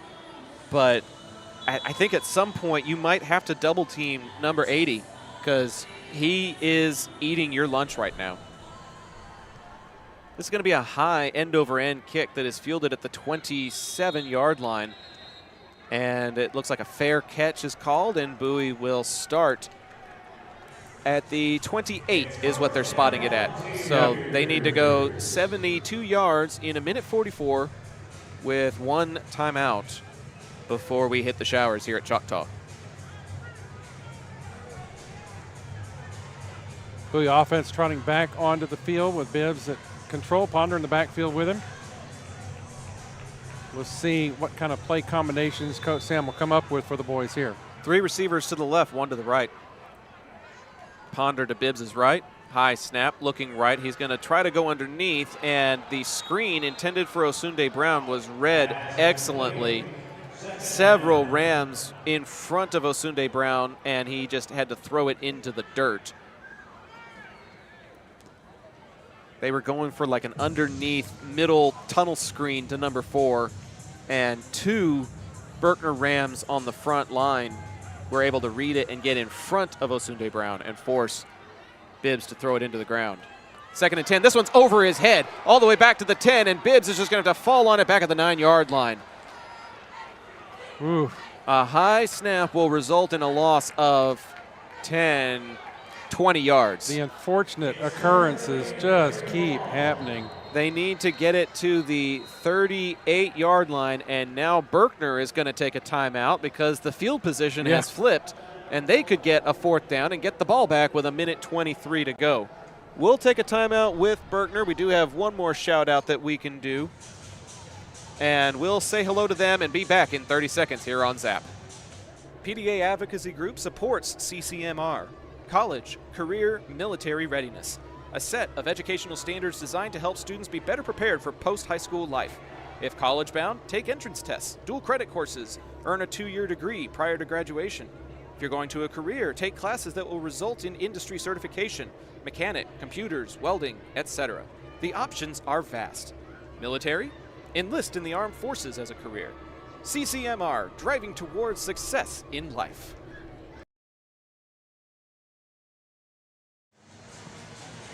Third down and about 30. The ball is at the 8. They need the 38 for a first down. Berkner wisely calling a timeout. They are led by Coach Trey Bryant III. He's in his 5th year at the helm.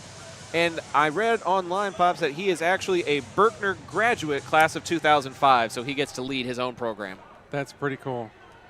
Empty backfield for Bowie as Bibbs stands on his own goal line, has to be flushed out of the pocket. Got a few extra seconds. This one is going to be caught by Osunde Brown, and he'll get back to the original line of scrimmage at the 28-yard line, maybe the 29.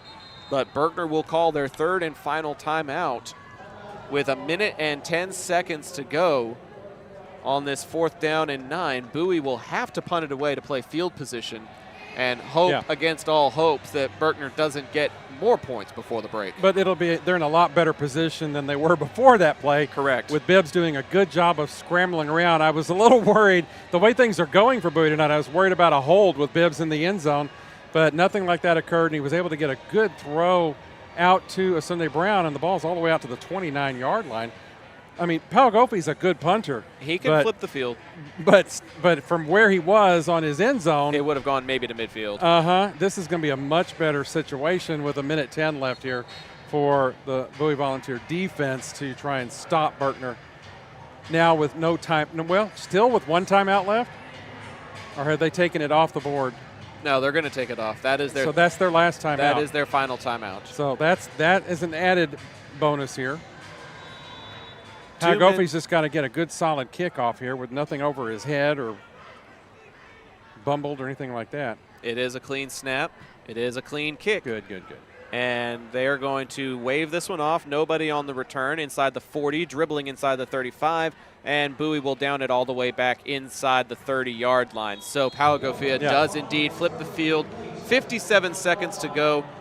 There's still 1 timeout left on the board up there, Pops. I don't know why. I could have sworn that was their final timeout because they took a timeout after Bibbs' fall, and then they took a timeout after the tackle to force the 4th down. But I thought they had taken another one besides that.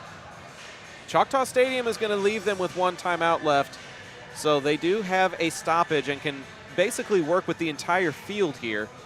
But with a 20-7 lead, and the field flipped the way that it is, and the fact that you get the ball to start the second half, you have to wonder exactly how brazen the Rams offense is going to be here in these final 57 seconds.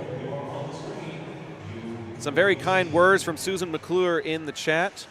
We all would definitely prefer video, but we are making the most of our opportunities. Thank you for tuning in. 3 to the right, 1 to the left. Dunn looking to pass, coming near side and incomplete. Intended target that time was number 11, Robert Burns. So that'll bring up 2nd down and 10, stops the clock, ball still standing at the 29-yard line.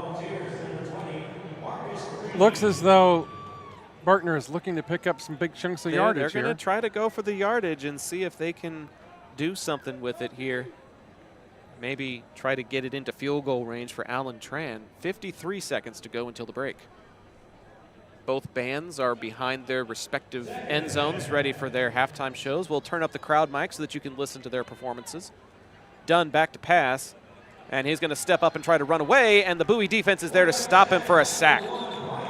Tried to take off and run, and he's down to the 26-yard line, and now Bowie's going to use their final timeout with 45 seconds to go. If it's an incompletion, then they might get the ball back.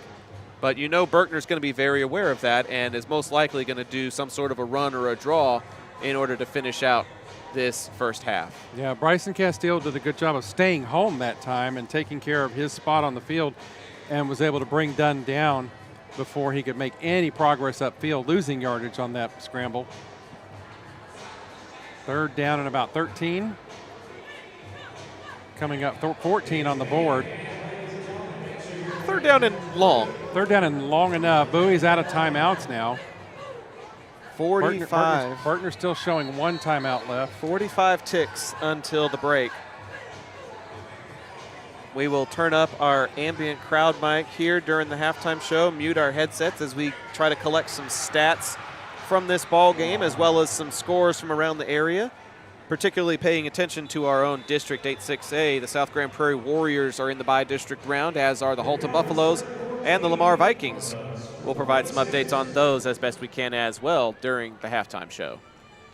This is indeed a run play, and it'll go up to about the 30-yard line. And depending on when they start the play clock, they are almost identical. Yeah, new runner on that play, DeMonte Nelson carrying the ball for the Rams on that particular play. I believe that may be enough to be the final play of the first half. The way the play clock is going, there's about 24 seconds on the play clock and 21 seconds on the game clock. And the Berkner faithful that made the trip down from Richardson are ecstatic. About as ideal of a first half as you could get if you're a Rams fan. Bowie's only score coming off of a 10-yard touchdown deep in enemy territory. Aside from that, the offense has faltered, and they have found a special target in number 80, Ty Crothers, on the other side of the ball. And the result is a 20-7 Richardson Berkner lead at the half against the two-time reigning district champion Bowie Volunteers. Halftime adjustments are sure to be made, and we will talk about what those may be, along with some stats from this game, scores from around the area, and so much more when we come back for the Taqueria Taco Express halftime show. Thanks so much for tuning in to tonight's game. We'll be back in just a little while.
And now, the Mighty Ram Band is proud to showcase our incredible Berkner Color Guard.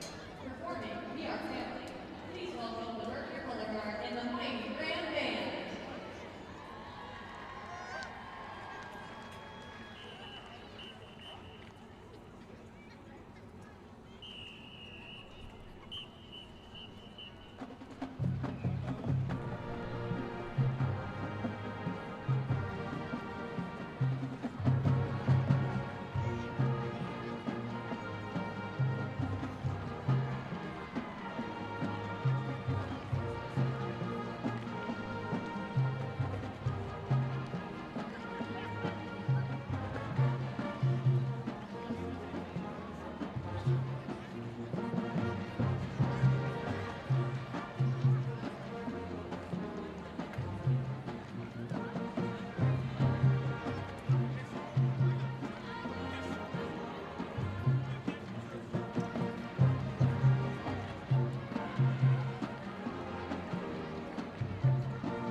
.2025 football season is upon us, and I'm here with Bowie head coach Joseph Sam. Do you go by Joe Sam or Joseph Sam? Does it depend on if you're friends with them or not? Yeah, most people only call me by my first name. Either they don't know me or I'm in trouble. So okay, I'm that way too. I go by Zach, but if I'm in trouble, my mom calls me Zachary. Yeah. So I get it.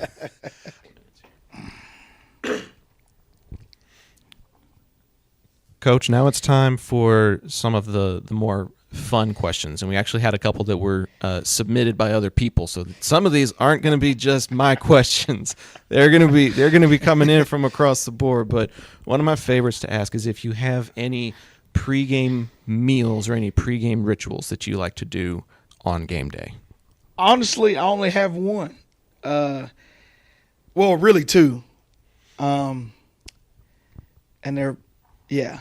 I'm not really like got to listen to the same music. I'm not into I got to eat the same thing.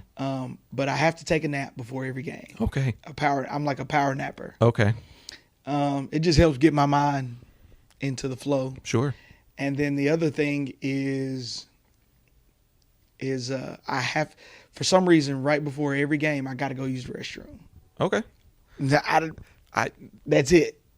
As a broadcaster, I feel that, because once the game gets started, you can't be like Lamar did and just go off for a series, because you gotta head back to the locker room. So Absolutely. I get it. I So, get it.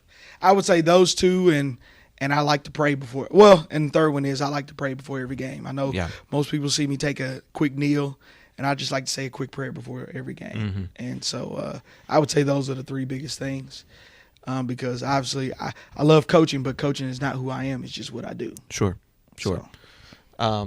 With the meals thing, though, obviously football can take a lot out of you. Yeah. And when you're done and everybody's gone home for the night after a really long football game, there's not a whole lot of places open. Do you stop at any drive-thrus on the way home? Or I stop every time. Now, that is a ritual. Now, this one is a ritual. Okay. So I do go to Whataburger every Friday. I go to the there's about 2 or 3 I go to, but I go to Whataburger every Friday, and I order a number 7 with cheese. Okay. And I switch up the shake, but it's always going to be a shake with it. Well, they keep switching the shakes on us, too. I know that. First it was banana, and now they got some sort of raspberry or something like that. Yeah. I miss the old school flavors, but that's me being a stick in the mud. My wife's kind of favorable to the patty melt, so we go there pretty regular too. It helps me decompress the game regardless if we won or lost. Sure. You know, there's a couple head coaches in the area. We all kind of call each other after all our games, and so, you know, I'm usually just sitting in the line. We're on the phone talking with each other, and we're all decompressing our games, and you know, it kind of helps you not bring it home. Sure. And that's kind of the big deal. Is Sure. I like to separate home and work, and so I like to have my mind clear when I'm home. Yeah. And so that's kind of that's kind of how it started. Mm-hmm. And so it's just kind of a thing now. Allows you to be more present with the family to leave it in the Whataburger line instead of bringing it in. Yes, sir. I get that. Do you have a favorite sport other than football? Yes, actually, fun fact. I actually went to college to play baseball. Okay. And so I'm a big football. I actually like football, all sports really. The only sports I haven't really gotten into is NASCAR. I haven't gotten into that yet. Okay. And I'm going to say I'm not fully into golf. Okay. I'm like 1 foot in, 1 foot out. Okay. But I actually love all sports. And says the new athletic coordinator. No, I actually so I actually grew up playing all of them. Okay. Played soccer, played everything growing up. It was kind of whatever was in season you played. And then when I got to high school, I was a football, basketball, played baseball, and ran track. Okay. Up until my senior year, and then when my senior year hit, it was just football, baseball, and track. Just because, heck, I'm 5'9". I'm not. Right. Basketball is probably not my future. So I had that same problem. I hit my growth spurt in my sophomore year, and when I was a sophomore, 5'11", 6 foot's good enough to play post. Yeah. But when you make it to varsity, my coach pulled me aside and goes, "Have you ever seen a 6 foot center?" And I said, "No, sir." And he goes, "Okay, you're a shooting guard now." to go from baby hooks to 3-pointers was just way too big a contrast for me. So absolutely, I get that. But if you're that into baseball, maybe we'll have to have you on a Bowie baseball broadcast in the spring. Oh yeah, no, I like I said, I've coached it, but like I said, I've played it collegiately as well. So that's awesome. Yeah, we'll definitely try to arrange something like that. I know. The PA announcer over there, Yadi Pagan, would be excited to have you up there in the booth with us. And this next question actually comes from him. I haven't seen this all that much, but apparently he has noticed that the some of the social media pages have been flooded with stuff related to the Purge franchise. Can you please explain why there's a lot of Purge stuff on the socials right now? So, it's kind of the theme of the year. Okay. And so like I told the guys was our process stays the same, but you just have to understand where you are. And it's kind of like last year, we didn't even talk district championship until it was the game that could have clinched it for us. Right. And so, one of the things I said was, all right, let's think about it. Everybody has goals and everybody has dreams. And so I said, what was a dream last year? And one kid was like, well, I had a dream of us winning the district title. I said, well, y'all are defending champs. I said, that's no longer a dream because you've attained it. I say, now it's time to become the nightmare because everybody's got a dream of knocking y'all off. Gotcha. Now it's time to kill people's dreams. To keep those dreams from coming true. Yeah, and so I related it to the Purge where, the biggest nightmare in the Purge was, people were being hunted in the Purge, and the people that survived were the ones that fought back, not the ones that were just running and hiding. Right. And so I said, we got one or two decisions to make. We can either stand up, fight, and make somebody take it from us, or we can just hide out and hope we're good enough. And so that's I kind of like to try to use movie references so kids can kind of understand where I'm coming from. Got to make it attainable. Got to make it relatable. What would you say is your favorite sports movie? Ooh. Okay. Oh, that's a good one. I'm going to do it by sport. Okay. To let you know. Okay. So, It's a thinker. Football. It's a thinker. Football, the program. Okay. I'm old school Omar Epps. Okay. The program. Even though I really like Friday Night Lights, I really like all those other Little Giants. I really like Any Given Sunday with Willie Beeman. But I'm gonna say the program number one. Okay. I'd say baseball. The Sandlot. It's just a classic. It's a classic. Baseball is the Sandlot. Basketball. I'm gonna say Sunset Park. Okay. It's I don't I thought I was up on my basketball movies, and then you drop it's one. It's an old movie back in the '90s that I truly enjoy. Yeah, and I would say just random sports movie that I like is Cool Runnings. That is a good one. So that one's fun. That one's really fun. I'm always watching now when the Winter Olympics come back on. Yeah. See if Jamaica send a team again this year. Absolutely. That's on my watch. Do you have a favorite vacation spot? Do you get to take vacations with a position like this? I do. I do. Contrary to popular belief, my favorite vacation spot, I really, really liked St. Lucia when me and my wife went, but I'm more of as long as I got a beach, a nice cold beverage, and a book, I'm good. I'm easy, and some good food because I'm a foodie as well. Oh, sure. Yeah. Sure, you have to. Yeah. Sunrises at the beach or sunsets? Sunsets. I'm not getting up early. You do that enough during the season. Yeah, I'm not getting on vacation. Yeah, if I'm on vacation, I'm not getting up early. I can tell you that right now. That makes sense. That makes sense. Which member of your coaching staff do you think would win a karaoke contest? Ooh.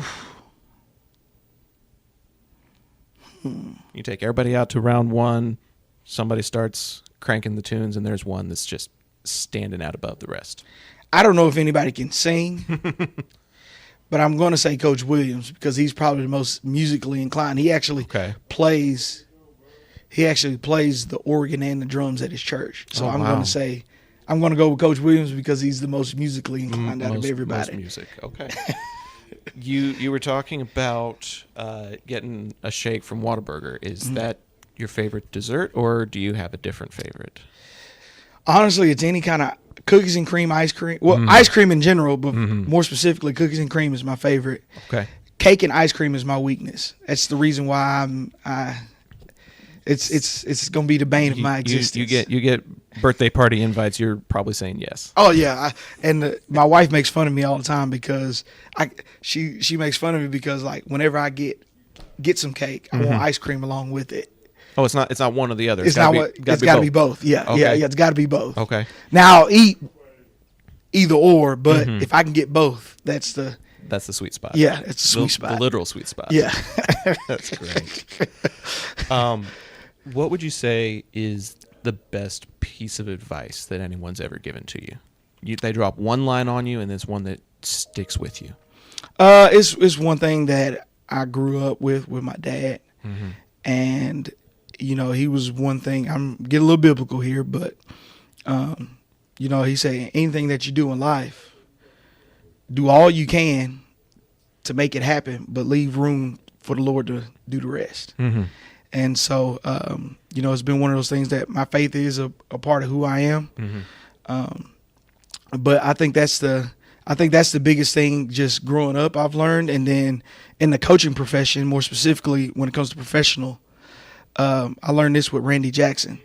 The best people are coach somebody's.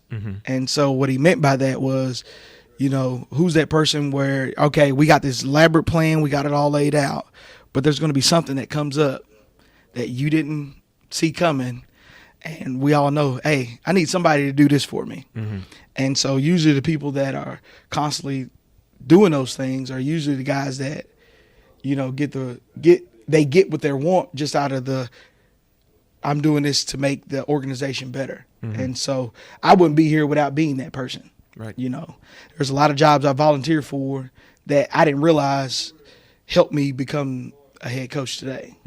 So I would say personally, do all you can, but allow room for the Lord to take care of the rest, and then professionally be coach somebody. Well, Coach, we really appreciate all the time that you took to have these conversations with us. Glad we got to end it on a high note. Glad we got to end it on a inspirational note, I'm sorry, I'm getting a little choked up here at how much fun we had. But we're really excited to be covering Bowie football again this fall. Thank you for taking a chance on us last season. We're super excited about what this fall has in store for us and what we can continue to do to help showcase the talents of these young men that you've got on your team. Yeah, absolutely. I appreciate the opportunity for you to highlight our program. I know I've gotten a lot of great things from people from out of state, whether it's other parents, opposing teams' parents, and even my own personal family. You know, they've watched y'all online and listened to y'all online, and so that's been a great thing to use another avenue to not only promote our program, but also all the great work that you guys are doing as well. Well, we do it for the Arlington community, for the Bowie faithful, and we're looking forward to doing it for however long you're willing to have us. Hey, well, it's going to be a long time then. The rest of the halftime show coming up right after this.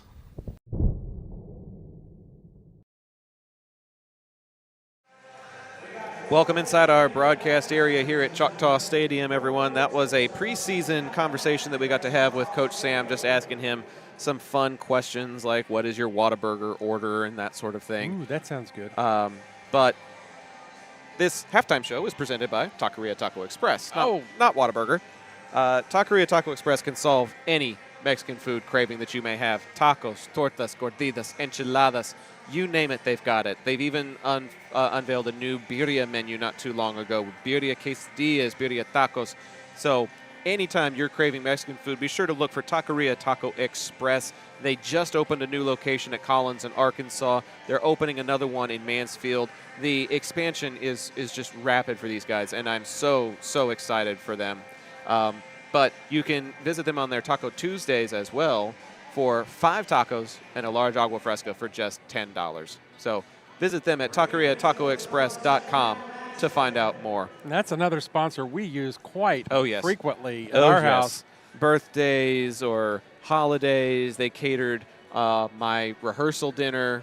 We have a lot of experience with Taqueria Taco Express. And highly recommend them. What's going on what happened in the first half? Well, I mean, you tell me. It was a Bowie offense that we just had not seen since week 3 against Coppell, and it was just anemic. According to the Dallas Morning News, only 5 first downs on the evening so far and 57 yards of offense.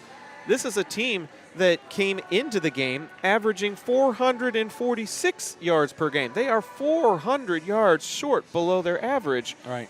Of course, it's only the first half. There's plenty of time for second half adjustments, but a lot of adjustments are going to have to be made.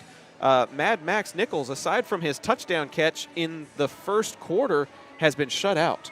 Whatever they have done to Nichols, they have not allowed him to make any kind of noise in this first half. And Bibbs is just 4 for 14 for 48 yards and that 1 touchdown pass. Well, and one of the things that we mentioned was a key for Bowie and Bibbs' play was if his receivers were covered up, he has a knack for stepping up into the middle and getting some good yardage in the bubble in the middle of the opponent's secondary, and they're shutting that down. They're not allowing him to get out of that bubble that is the pocket and pick up any yards. He's been sacked a few times. He had that loss on the big snap that went over his head, completely flipped the field position, and now he's being credited with negative rushing yards as a result of that. And so any net yards that he may have had, he has lost, and the team as a total is only credited with 9 rushing yards because of that negative play. Ponder has 21 yards on 7 carries for just 3 yards per carry. He is working hard for every yard that he's trying to earn. He's got 42 all-purpose yards with a 21-yard catch, but aside from that, there is not much to speak of for the Bowie offense. Their running game is almost non-existent, and their passing game is not making up the difference so far. No. And on the other side of the ball, the Bowie defense tonight, unusually, is having some difficulty stopping the opponent offense, and they made some critical mistakes. 5 penalties for 38 yards, including that first down that would have changed it from being a field goal to being a eventual touchdown. Ty Crothers has 4 catches for 71 yards and 2 touchdowns on the first half. He's averaging 8 18 yards per catch. Right. The Bowie secondary has to lock him down if they want to make a rally. And he's a big guy. And you were saying late in the second half that they might need to consider double teaming Carruthers because he's hard to bring down. One guy is having a hard time bringing Carruthers down because he's a substantial human being. Dunn is just 8 for 16 on the first half for 110 yards. He does have that interception that resulted in Bowie's only score, but aside from that, he's got those 2 touchdowns. He's moving the offense. He's got 15 yards on 8 carries. It's only about 2 yards per carry, but he's able to scramble. He's able to make something out of nothing, which is something that we have not seen very much from Bibbs, unfortunately. 2 penalties for just 15 yards against the Berkner Rams, and neither one of them have really resulted in much damage. But when you have a personal foul that gives them 15 yards, instead of it being behind midfield, you now have it deep in enemy territory, and then you commit another personal foul that results in a 1st and goal. 2 big penalties by the Bowie defense that has resulted in something positive for the Rams. And that crazy punt play at the middle of the field that should have been Bowie ball, but was muffed, probably tipped at the line, and fell really short and accidentally hit a Bowie player and caromed off of him, and the Rams were able to pick it up. So it's just been when it rains, it pours type situation for the Bowie team, offense and defense, throughout the first half. You were talking earlier in the pregame show that Bowie's good at halftime adjustments. They're going to need some here tonight. They will indeed. Both teams have taken the field, so we'll go ahead and send it back to ZapView. Pops, what are some scores from around the area presented by our friends at Ika Signs? Ika Signs scoreboard report. Lake Highlands against South Grand Prairie over the Gopher Warrior Bowl. At half, it's Lake Highlands 8, South Grand Prairie 7. Lamar is at Jesuit tonight. Lamar High School Vikings 21, Jesuit 48 at the half. At the half. At the half.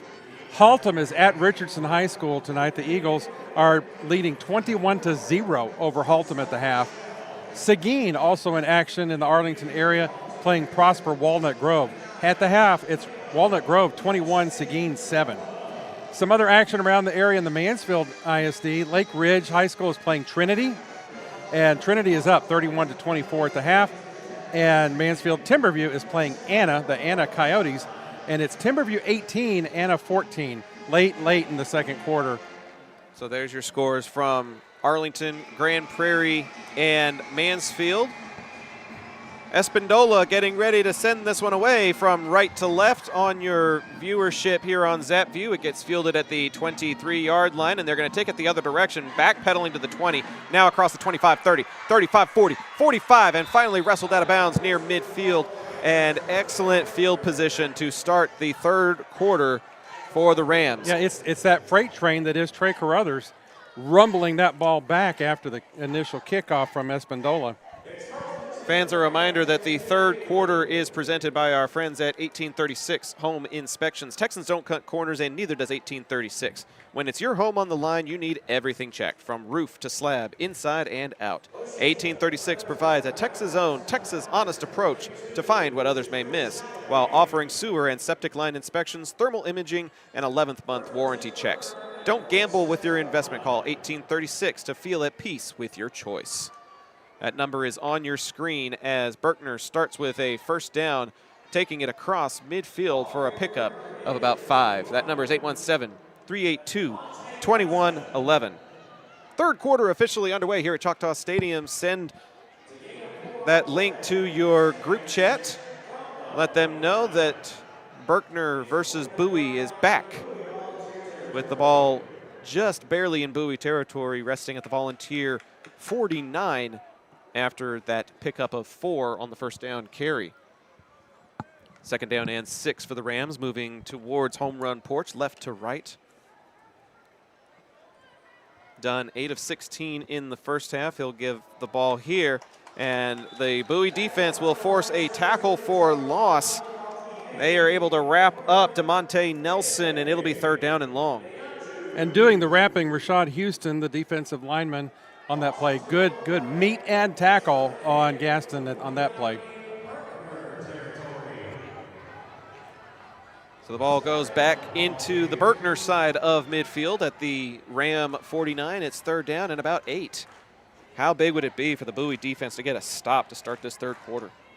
I think it's virtually critical. Knock on wood, if I can find any. I'll have to settle for the plastic table that we've got here. I'll knock on my head. There you go. 3 receivers out to the right. Dunn calls for it, runs to the left. He's under pressure, and he's going to get dropped back at the 43. Great pursuit there by number 89, Rashad Houston. And Dunn just had to sit down to avoid getting popped. Yeah, 2 great plays in a row by number 89 there, Rashad Houston, the senior defensive lineman. And the Rams are going to have to punt it away with Sunday Brown standing at his 20-yard line to receive it. Brown with his back to the old home run porch here at the ballpark in Arlington. I know, it's Choctaw Stadium. You call it what you want. Some people call it the Temple. Some people call it home. Some people call it the ballpark. Bowie's bringing the pressure, and they almost get it. No penalty. They did not rough the kicker, but Osunde Brown will let this one dribble inside the 10-yard line. Just barely missing the deflection, and now Bowie will have to work from their 9-yard line with 9:31 to go here in the third.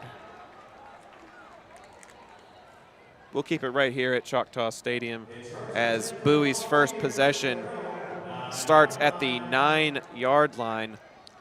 The special teams gambled trying to go for the punt there, Pops, and it did not pay off. But despite the position of the ball now at their own 9-yard line, they have the ball, and they prevented Berkner from scoring on that opening drive. Bibbs with 2 receivers to his left and 1 to his right. Tight end and a man in motion. And somebody false started. So instead of starting at the 9, they'll start at the 4. Again, penalties really hurting the Volunteers tonight. I don't know if they've got playoff jitters or if they're just excited about the atmosphere, but they're having some problems. 6th penalty for 43 yards of field position so far. And the field position here is critical because they're so far back towards their own end zone. This is going to be a swing pass and a drop behind the line from the 4 back to the 3. It's technically a completion to Darian Carson, but he's going to lose a yard. Yeah, he actually landed in the end zone after the tackle, but the referee marked his forward progress to the 3. 2nd down and 16 now for the Volunteers. Ball at their own 3-yard line. 2 tight ends, 2 receivers. Handoff up the middle. Ponder just trying to get to the 5-yard line. He does, and then he's going to get pushed back by a pile of Rams back to the goal line. But the forward progress will give him the 5, and it's 3rd down, and we'll call it 14? About 14, yep. Need one of those Bibbs scrambling to Osunde Brown passes like they had in the 3rd quarter. I'm going to have to keep an eye on Mad Max and see exactly what it is Berkner's doing to keep him out of the ball game. Aside from that 1 touchdown catch, it's been 20 unanswered by Berkner. Number 5, Makai Jesse on him, covering him right now for Berkner. Bibbs rolling, standing in his own end zone, firing, and it's nearly picked off at the 15. It'll fall incomplete, and Bowie will have to punt it away. Okay, so Mad Max went on a slant that time, and he actually had 2 steps on his defender, Jesse, on that play. Bibbs wasn't looking that way. Just didn't look that way. And Pauagofia 8 yards deep in his end zone.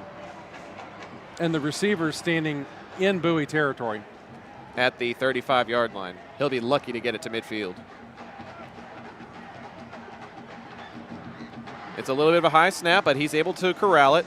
And over-end kick, bounces at the 35 and takes a friendly roll back to the 48-yard line, but it is in plus territory. Bowie is going to have to corral him at about the 42-yard line, and the Rams will start with it in plus territory when we come back. Just under 8 minutes to go here in the third on Zap. A-frames that bring their A game. The next time you need to get your brand out to the community, go with the printers who are in your community, Ika Signs. With everything from wall signs to banners, printed tees to hats, Ika can even do same-day rush orders on select products. Visit ikasigns.com/shop to see their full list. That's ikasigns.com/shop. Ika Signs, a partner of Zach Arnold Productions.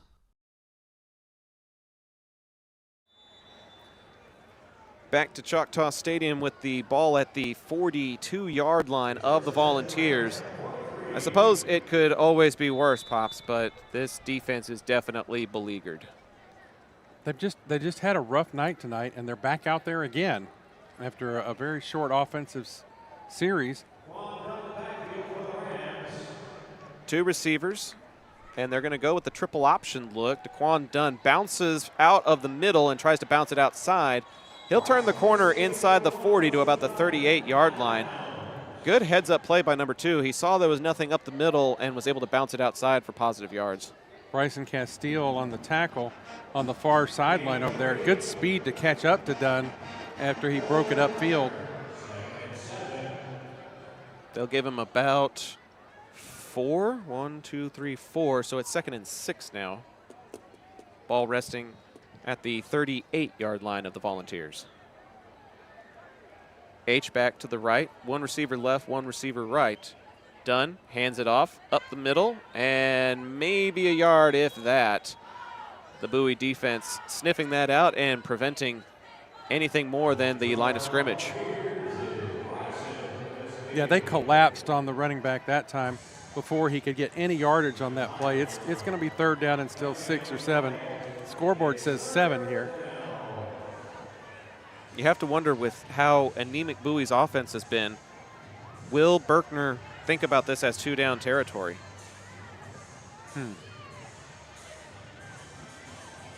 3 receivers to the left, 1 to the right. Dunn looking left. Going to go to the left. It's a little bit of a screen pass. Leaning forward, and the receiver is going to be about a yard shy. It's a completion on some kind of a screen, possibly. But DeMonte Nelson is going to be short of the line to gain, and the Ram offense is indeed staying out there with 6:40 to go here in the 3rd. 4th down and 1 from the 33. They need the 32. Come on, Bowie defense.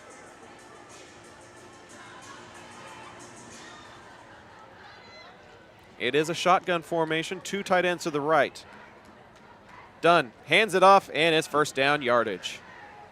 Running back needed the 32. He gets the 31 and moves the chains for the Rams.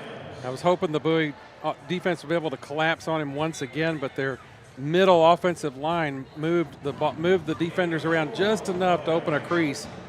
And they just was able to sneak through. They just pushed. Yep. It wasn't a tush push, but they just were more physical than Bowie's front line on that particular play. And when they needed 1, they got 2. 4 receiver set here for Daquan Dunn. 2 to the left and the right. Running back is now out in motion. He's going to throw left. It's caught. 1st down and more. 20, 15, 10, and out of bounds with a 1st down pitch and catch. That's number 8, Kamari Davis, making it 1st and goal for Berkner. There was nobody around Davis on that pitch and catch. The Bowie defense committed to one side, and Davis was open on the other side. That'll make it 1st down and goal with 5:46 to go in the 3rd quarter. Berkner looking for an exclamation point.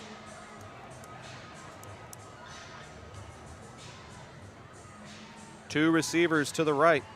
Nobody to the left. Tight end left.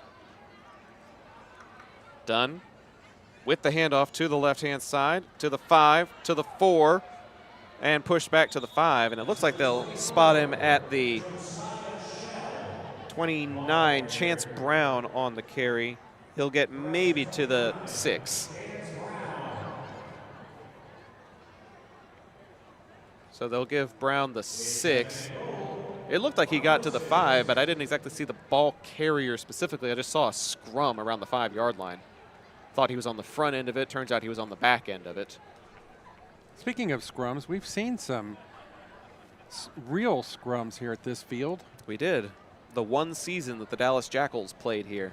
Yeah, before a little rugby action here at Choctaw. Before they ceased operations.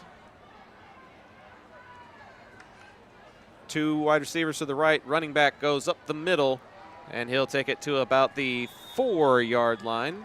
We'll give him the 4, maybe the 3 with the extra push. And that is going to bring up 3rd and goal from the 3-yard line now. A little hurry-up offense here by the Rams. Yeah, they're quick to the line, sending 2 receivers to the right, a tight end H-back on the left. Dunn hands it off. Running back up the middle again, and he's only going to get to the 1-yard line. That's Chance Brown, number 29, taking it again, and he'll come up short. But, Pops, if I'm Berkner, I'm absolutely going for it here. Yeah, Berkner trying to catch Bowie on their heels there with that hurry-up play, but Bowie responded well and stuffed him, and now it's going to be 4th and 2. And you're not taking a field goal here. If you turn it over, Bowie has it deep in their own territory. If you don't, you get an exclamation point. And as much difficulty as Bowie's had moving the ball tonight, you're going to eventually think you're going to get the ball back at midfield anyway. So, yeah, go for it here. 4th and goal from the 2. 1 receiver on each side, 2 tight ends. Handoff. Brown stuffed at the 1. Bowie does get the turnover on downs, but they're going to be deep in their own territory. But, Zach, that kind of play can be an encouragement to the entire team. It's an emotional lift for the entire ball club. We can hope that it's a spark. 3:39 to go in the 3rd. Bowie's got the ball when we come back. John Wade Roofing is celebrating 40 years serving the Arlington area. John Sr. played for Colt football and was the team MVP in '76. He went on to play for TCU, earning all conference honors. The family has a Colt legacy that spans generations and wants to help your family's roofing needs, plus gutters, painting, solar, and more. For more information, go to johnwaderoofing.com.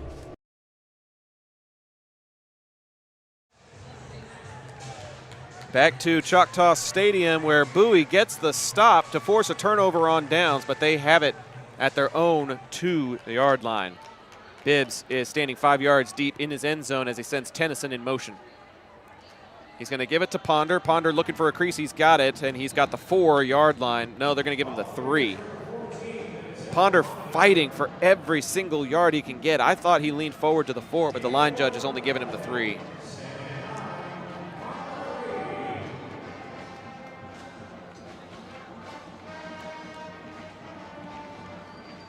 So now the 3-yard line with just over 3 minutes to go in a very quickly moving 3rd quarter. Only 2 receivers and 2 tight ends. Bibbs now 4 yards back. Deep drop.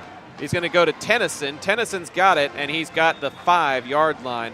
Good open field tackle by the Berkner defense to force a 3rd down, and we'll call it 7. Bowie having to scrape and claw for every single yard. And this is a Berkner defense. We talked about it during the pregame show, Pops. They have pitched 2 shutouts and held Richardson, one of the playoff teams that is up big in this postseason, to just 14 points. This is a defense that allows just 19 per game. 3 receivers and now Ponder in motion. Bibbs by himself in the end zone. Stepping up, stepping away. Now he's going to scramble, and he's got the 1st down. Bibbs all the way up to the 18-yard line, and that quarterback scramble is the first time we've seen it all night. Couldn't have come at a better time. Yep, that's the kind of play that we've seen as Bowie goes into a hurry up here to get the next play off. They got to play with some momentum. There's only 14 minutes left in their season. 3 receivers to the right, 1 to the left. Ponder across the 21. He'll pick up 2. There has to be a sense of urgency being down by 2 scores. You're coming up on the 4th quarter already. Yeah, 1:50 left in this third quarter. And it's 2nd down and 8 deep in your own territory. 2 receivers to the left, Ferguson tight end to the right. 1 man wide out, now coming in more near side. Bibbs, back to pass, looking left. He'll just dump it off on the swing to Ponder. Ponder has got the 1st down across the 30-yard line and finally escorted out of bounds with 1 minute to go here in the 3rd. Great play call, simple pass and catch from Bibbs to Ponder, and it picks up the yardage they need to move the sticks. And it stops the clock. 1 minute left in the 3rd. Triangle of receivers to the right, 1 to the left. Bibbs on the keeper right up the middle. He's across the 40 to the 46-yard line on the zone read. That's a 15-yard run by Jaden Bibbs to move the chains again for Bowie. That was a great fake there on that receiver that was coming across the end of the backfield, but Bibbs tucked it and ran with it and picked up great yardage. To the Bowie 46 they go, and the tempo again, 2 to the right, 1 to the left. Play action, Bibbs on the curl. It's caught by Osunde Brown, trying to get to the corner. He's across the 50 to the 46-yard line before forward progress is finally stopped. That's a pickup of about 8 on the pitch and catch to number 4. Well, and great effort there by Osunde Brown, because after he caught it, there was contact at the 48, and he moved it another 5-6 yards. Again, the no-quit attitude. And a no-huddle attitude as well, as Nichols goes wide to the right, 2 receivers to the left. 2nd down and 2. It's going to be a pass to Osunde Brown, nearly picked off, but they're going to give him the catch at the 45. It's a gain of just 1, and the clock continues to roll as we hit 30 seconds to go here in the 3rd quarter. So close, as the quarterback turned defender almost picked that one off. Daquan Dunn just missed that one. 3rd and 1 now. Bibbs looks to the sideline with 17 seconds on the game clock here in the 3rd quarter.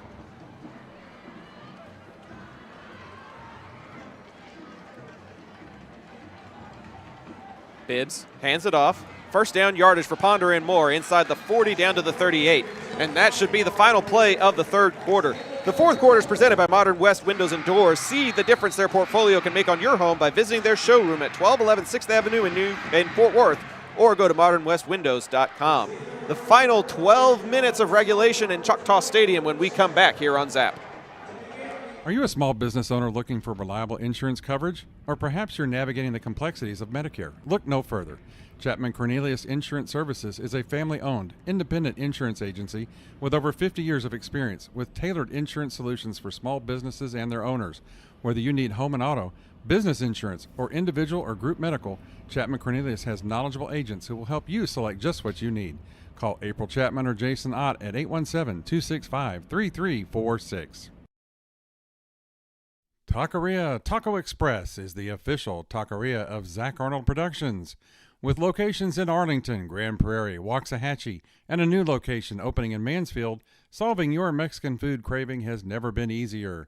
Visit them on Taco Tuesdays for their special 5 tacos and a large agua fresca for just $10. Find out more by visiting taqueriatacoexpress.com. 4th quarter with Bowie headed to home run porch, trying to find their way back into this one. 3 receivers to the right, 1 to the left. They trail 20-7 as a man goes in motion all the way to the bottom of the formation. Bibbs is looking that direction. They're going to go underneath, and Osunde Brown bobbles the pass.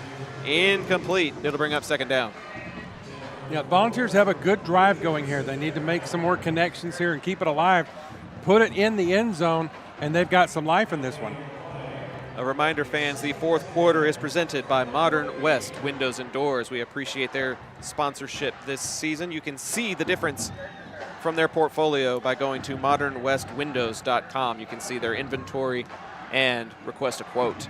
Bibbs back to pass, throwing over the middle, looking for Ferguson, and I think that one got picked off. That one is picked off by Dunn, the dual side player there. Their quarterback picked that one off and put an end to that Bowie drive.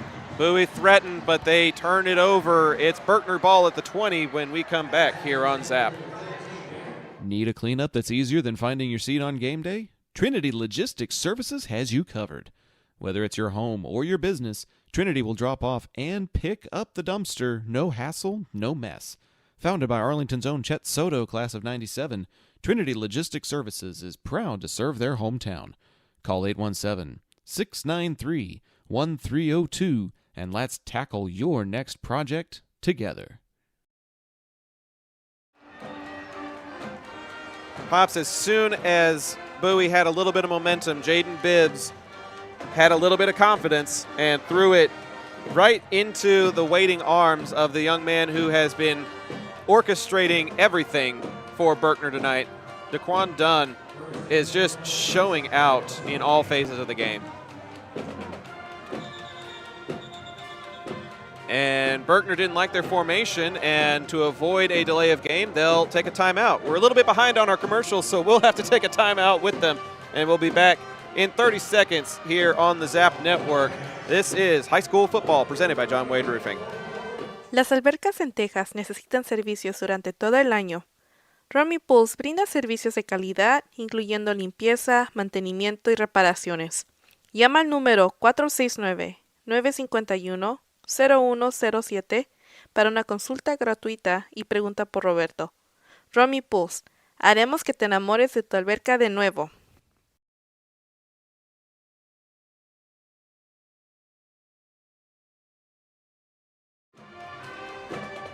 11:51 to go here in the fourth quarter. Berkner with the ball and the Taquería Taco Express es la taquería oficial de Zach Arnold Productions. Con un amplio y auténtico menú, satisface tus antojos o prepara tu próximo evento con nosotros. Visítanos todos los martes para disfrutar de Taco Tuesday con 5 tacos y un agua fresca por solo $10. Para encontrar sucursales cercanas o hacer pedidos en línea, visita taqueriatacoexpress.com. Was absolutely held by Foreman on that play, but there was no flag.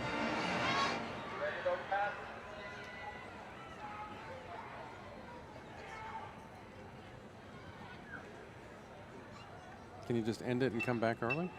We're back live there now. We go. First down for the Rams as the swing pass went for 10 yards. So it's first down and 10 from the 30 now for Berkner. Carruthers on the handoff. He'll pick up about 3 on the play. Carruthers has been in one of the slot positions most of the evening, and that time he lined up next to Dunn in the backfield.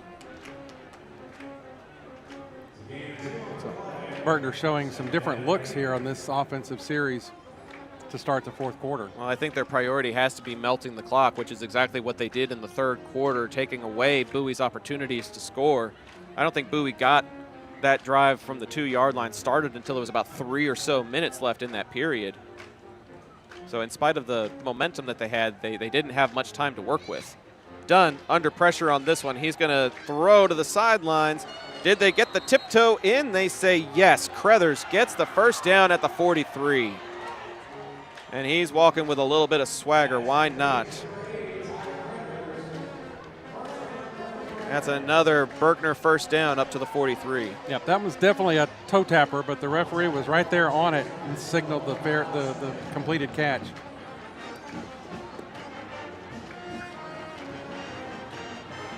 Bowie flailing their arms looking for the defensive play call as the Rams line up 3 on the right-hand side, nobody to the left.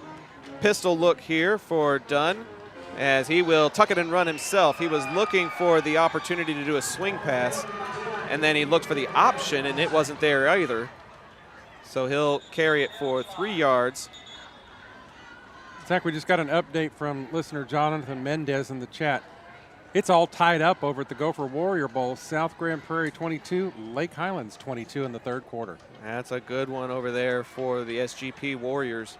Not sure what the stoppage of play is about, but a flag was just thrown in the Bowie secondary. Looks like Caleb Pfeiffer said something he should have. Yeah. And Bowie is losing their composure here in this fourth quarter, and it's not something you enjoy seeing. Yeah, the referee was chirping at him after he threw the flag. Pfeiffer was the one that we believed was being held on that swing pass. Yep. And I think he was still trying to plead his case.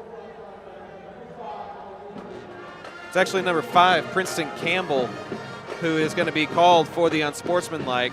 It's an additional 15 yards that will move the ball into Bowie territory.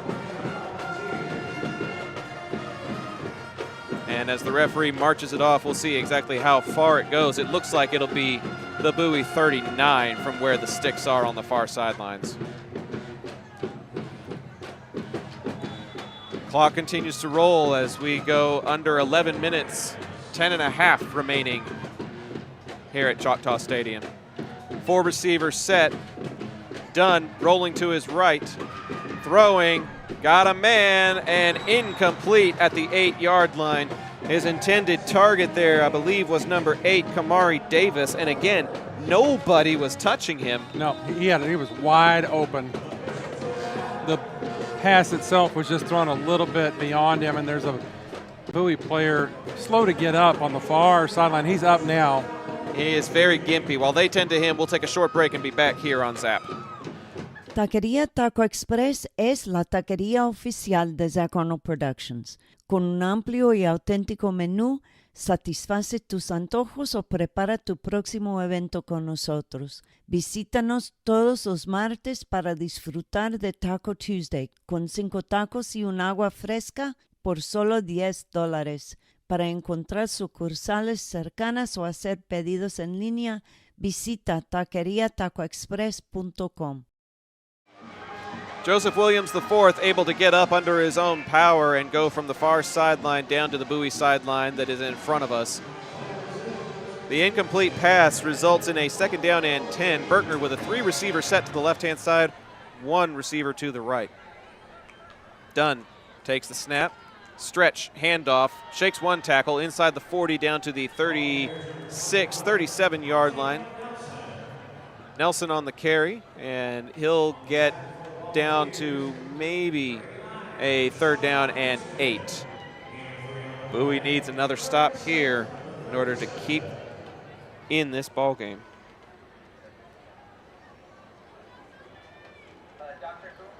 Doubtful that this is field goal range, but Berkner has already shown that when they're this far in enemy territory, they are willing to try to go for it on 4th down.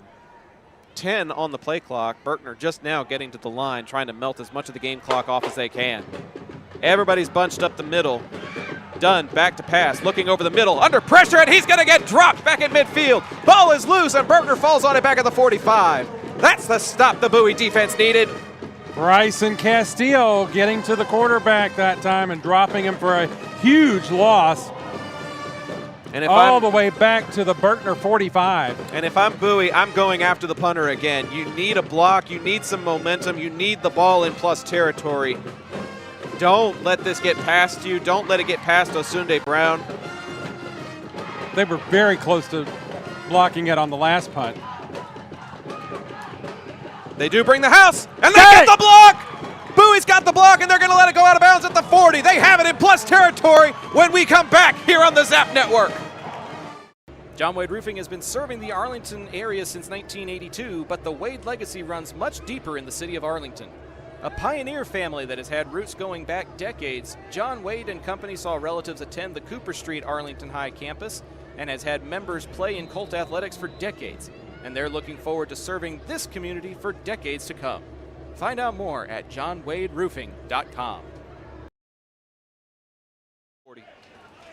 Bowie does get the partial block, and they have it in plus territory. 8:54 to go, and the Volunteers still have all 3 of their timeouts. If they can get a score here and get a stop, they are still in this ball game in spite of everything. Absolutely. And it was an interception that gave them the momentum in the first quarter. What will this blocked punt do? Bibbs back to pass, rolling. Now he's under pressure. Going to have to take it off, and he's going to barely get back to the original line of scrimmage before he's forced out of bounds. He does get to that 40-yard line, though, so no loss on the play. No receivers open. Bibbs was rolling, looking to pass downfield, but his receivers were all covered up on that play. And he had to tuck and run, and by that time the Ram defense was able to catch up to him. Yeah, but he does stop the clock with 8:47 by running out of bounds. That's a smart one there. He's going to have 3 receivers to his right and 1 to his left. An H-back makes an empty backfield. Now Mad Max is going to run behind him as Bibbs looks his direction, and they are going to put it in Mad Max's hands. Stutter steps towards the 40-yard line, and his forward progress is going to be stopped. The clock is going to continue to run as he got met there by number 7, Iola O'Wiley. Iola O'Wiley. 3rd down and 12. It's technically a completion for a loss of 2 back at the 42, and the clock is running. 8:20 to go in regulation. 3rd down and 12. 3 to the right Mad Max by himself to the left. Bibbs looks right, throws right. He's got Ferguson for the first down at the 29. Brody Ferguson moves the chains for the Volunteers. Clutch catch there by the big tight end. Moving the sticks and keeping the drive alive. Bowie in a hurry up. They needed 12. He went 12 and then turned around and sat down. 3 to the left-hand side, 1 to the right now at the 30-yard line. Bibbs back to pass, looking left, throwing left, over the top, and that's going to be pass interference at the 3-yard line. Got the flag that time. Number 13, Darian Carson, had the post route across the middle and got tripped up at the 3-yard line. And for once, Bowie gets the pass interference penalty. It'll give him 15 and a first down. 7:53 to go. If Bowie gets a touchdown here, they are just down by 6. That missed point after touchdown may haunt the Rams here. It could be crucial. But first things first, Bowie needs to make it 20-14. Yep, got to get there. That 15-yard penalty still being marched off, and it'll go to the 14-yard line, it looks like. So Bowie can get a first down without getting a touchdown. 7:53 left. Bibbs to pass, looking right, throwing right, and he's just going to let it go out of bounds in Osunde Brown's general direction. He had a couple of Ram defenders in his face and had to let that one go. 2nd and 10 now.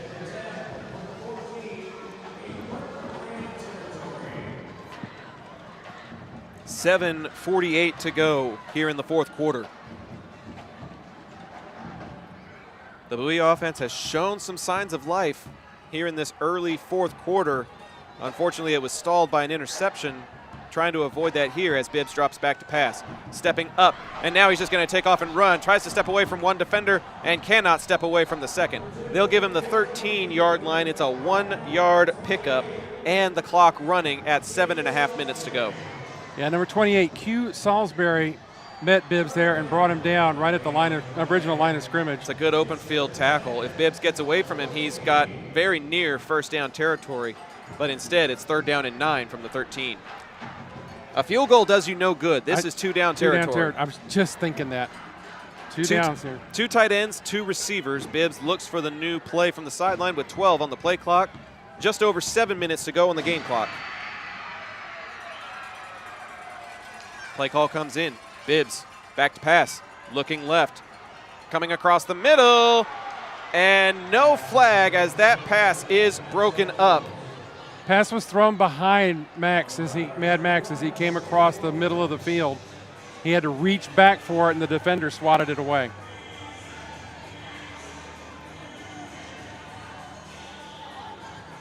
Just under 7 minutes, and Bowie has to go for it.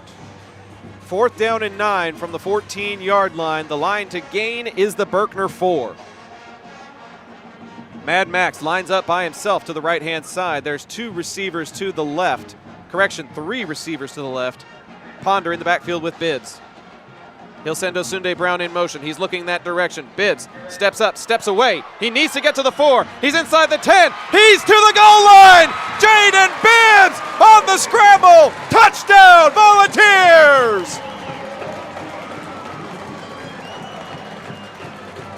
And just when you thought they were down, Bowie is not out.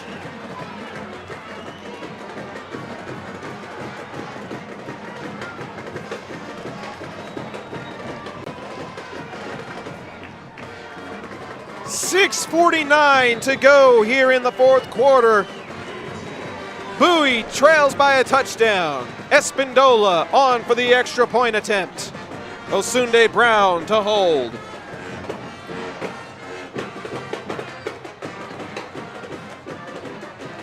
He'll send it towards home run porch, and it's a 6-point game here at Choctaw Stadium. Don't go anywhere. We'll be right back with the exciting conclusion. If you're like me and need printed materials to get your brand out there to the community, then you need ICA Signs. Conveniently located in central Arlington, ICA features a wide selection of shirts, hats, banners, yard signs, acrylics, magnets for your car, magnets for your fridge, tumblers, A-frames, and more. Call ICA at 617-2229 for more information and tell them Zap sent you. Navigating Medicare options isn't easy. Hi, I'm Patsy Arnold, and when the time came to navigate my options, I went to Chapman Cornelius. They helped me find the best plan for my needs, quoted me life insurance options, and guided me in making my decisions every step of the way. They want to do the same for you, so give them a call at 817-265-3346 or visit chapman-cornelius.com. Bowie capped off that scoring drive with a Bibbs scramble for 14 yards and pay dirt. 6:49 left in the game. Next time you are ready to drive something new, contact Yadi Pagan. Onside kick. Oh no. Onside kick recovered by Berkner and taken for a touchdown. I wouldn't believe it if I hadn't just seen it myself. Nico Campbell picked it up when it was 9 yards deep. Bowie was legally not allowed to touch it. He grabbed it and ran it back for a Rams touchdown. Espindola attempted a near side onside. Just as we were getting excited to talk about classic Chevy, Berkner doesn't even need a drive to get those 7 right back. I thought I had a few more seconds to finish out that reader on a nice long kick, and there was an onside instead. I don't think. I don't know. Yeah, you had plenty of time. Let's not say anything. Extra point is good. Berkner 27, Bowie 14. Let's see what they can do when we come back here on Zap. From weekend cleanups to major projects, Trinity Logistic Services has the perfect fit for you. With dumpsters ranging from 10 all the way up to 30 feet, they handle both drop-off and pickup so you can stay focused on cleaning up the win. Call 817-693-1302 today and let Trinity Logistic Services help you score big on convenience and efficiency. Modern West Windows and Doors invites you to see the difference. Whether you need sliding doors, bay windows, or just need a more modern look, Modern West has options to fit both your style and budget. Stop by the showroom at 1211 6th Avenue in Fort Worth to see for yourself, or call 682-255-6094 for more information. An onside attempt gone about as wrong as it possibly could, as number 14, Nico Campbell, picked it up on the hop before Bowie was legally allowed to touch it. It had not gone the full 10 yards, and he takes it 49 yards to the house to extend the Rams' lead back to 13. 27-14, 6:41 to go in the ball game. Now, if Bowie scores, they have to do an onside kick. Right.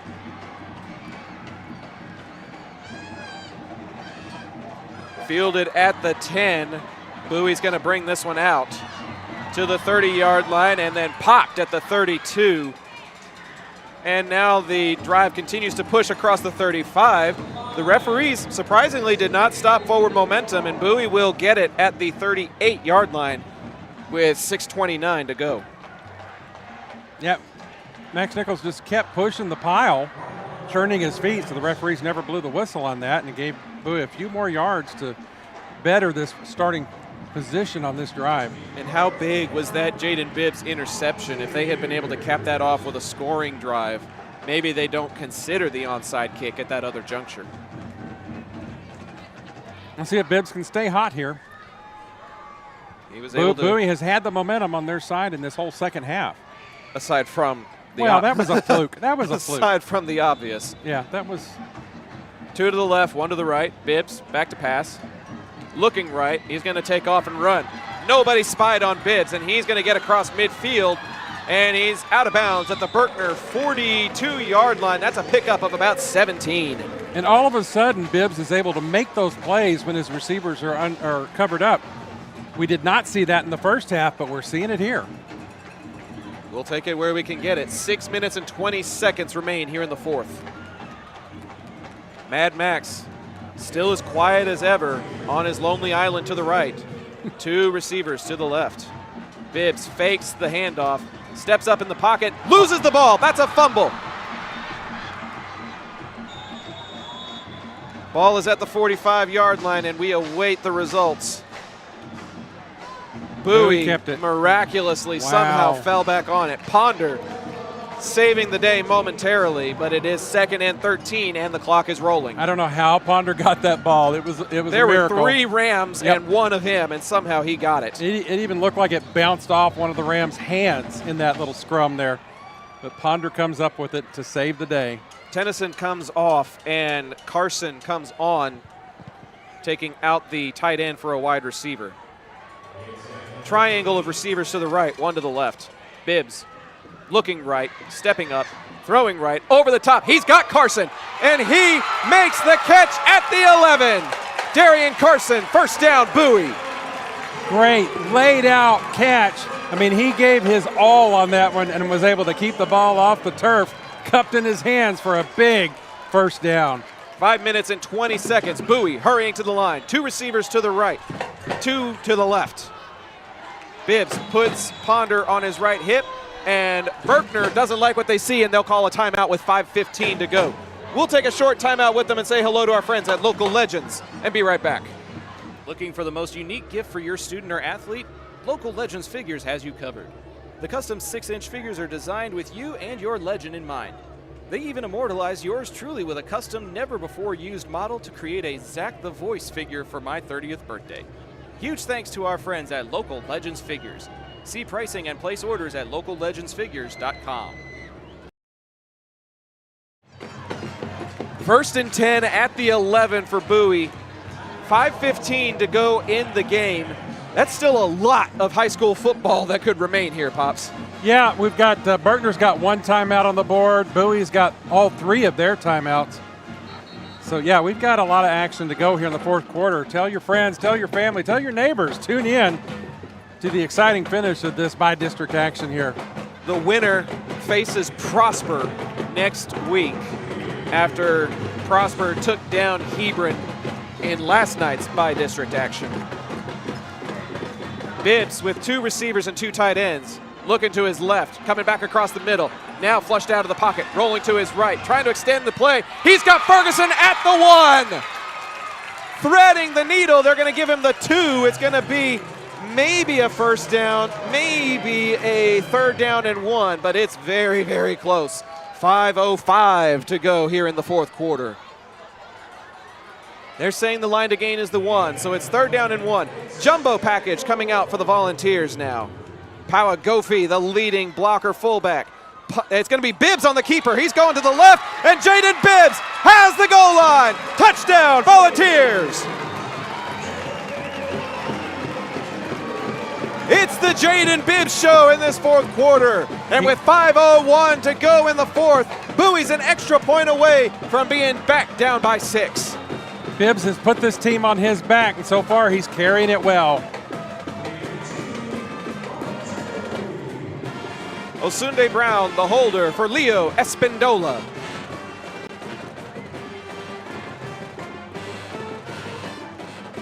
That classic South Drive summary finishes with an extra point that is good. 27-21 with 5:01 to play. We'll be right back here on the Zap Network. Taqueria Taco Express is the official taqueria of Zach Arnold Productions, with locations in Arlington, Grand Prairie, Waxahachie, and a new location opening in Mansfield. Solving your Mexican food craving has never been easier. Visit them on Taco Tuesdays for their special 5 tacos and a large agua fresca for just $10. Find out more by visiting taqueriatacoexpress.com.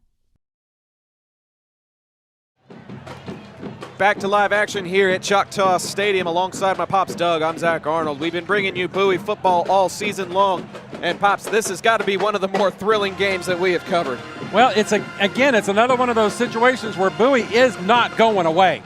You're going to have to put them away because they're not going to hang their head and walk off and let you have it. 5:01 left, and Bowie's within a score again. Do they go for another onside after what happened before? They've got all 3 of their timeouts. With all 3 timeouts in their pocket? And they've got the momentum. And they've got the 2-minute timeout. I say send it into the night. Espindola lines up. And it's another onside. And it looks like Bowie was offsides anyway. Berkner gets it at the 48-yard line. But it'll be Rams possession. I understand you want the momentum, but you have the momentum.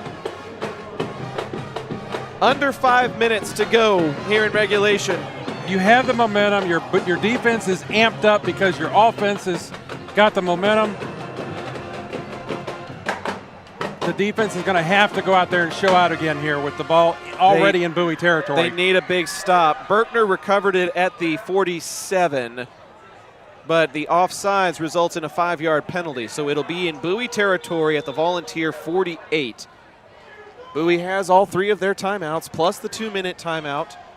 4:59 remaining here in this fourth quarter.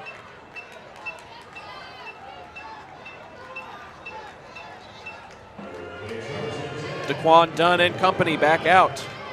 2 receivers, 1 on each side, 2 tight ends. Handoff, right-hand side. Marginal gain from the 48 to the 46 for the running back, DeMonte Nelson. And who comes out of the bottom of that pile? None other than number 1, Bryson Castile. Earning his keep in this playoff ball game. Clock is ticking. 4 minutes and 30 seconds to go in the fourth.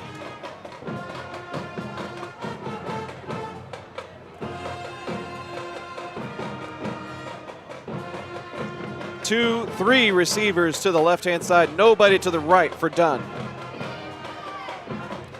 He's looking that left-hand side, flipping it, and a big hit applied on the completion. It was a completion to Kamari Davis, but he had to pay for it. He was met hard by Caleb Pfeiffer on that, who absolutely obliterated the receiver. Looks like the Volunteers are going to take a timeout at this 3rd and 8 near midfield. We'll take a short timeout with them with 4 minutes and 10 seconds to go here at Choctaw Stadium. John Wade Roofing has been serving the Arlington area since 1982, but the Wade legacy runs much deeper in the city of Arlington. A pioneer family that has had roots going back decades, John Wade and Company saw relatives attend the Cooper Street Arlington High campus and has had members play in Colt athletics for decades, and they're looking forward to serving this community for decades to come. Find out more at johnwaderoofing.com. Back to Choctaw Stadium as Berkner faces a 3rd and 9 from the Bowie 47-yard line. Volunteers use one of their 2 timeouts, trailing by 6, 27-21 with 4 minutes and 10 seconds remaining. Pops, as electric as Crothers was in the first half, he has been rather quiet in this second half. They need to contain him and contain Dunn on this big 3rd down. Yeah, if Bowie defense can get the stop here, their offense has the momentum, and they're clicking like they did not in the first half. They're clicking now in the second half, and I think they've got a great shot if they can hold here. It's going to be 2 receivers on the left-hand side and 2 tight ends. Nobody on the open right-hand side of the field. The defense chance finally coming alive as Dunn sends Crothers in motion. He's going to be wide to the right. Empty backfield now for Dunn. 3rd down and 9. He takes the snap. Looking right. He's going to go in Crothers' direction, and he is going to make the catch for a 1st down. But there is a flag down at the 47-yard line. Looks like it may be against Berkner. It is an illegal formation, and that'll back him up 5 yards. Erase the catch by Crothers there.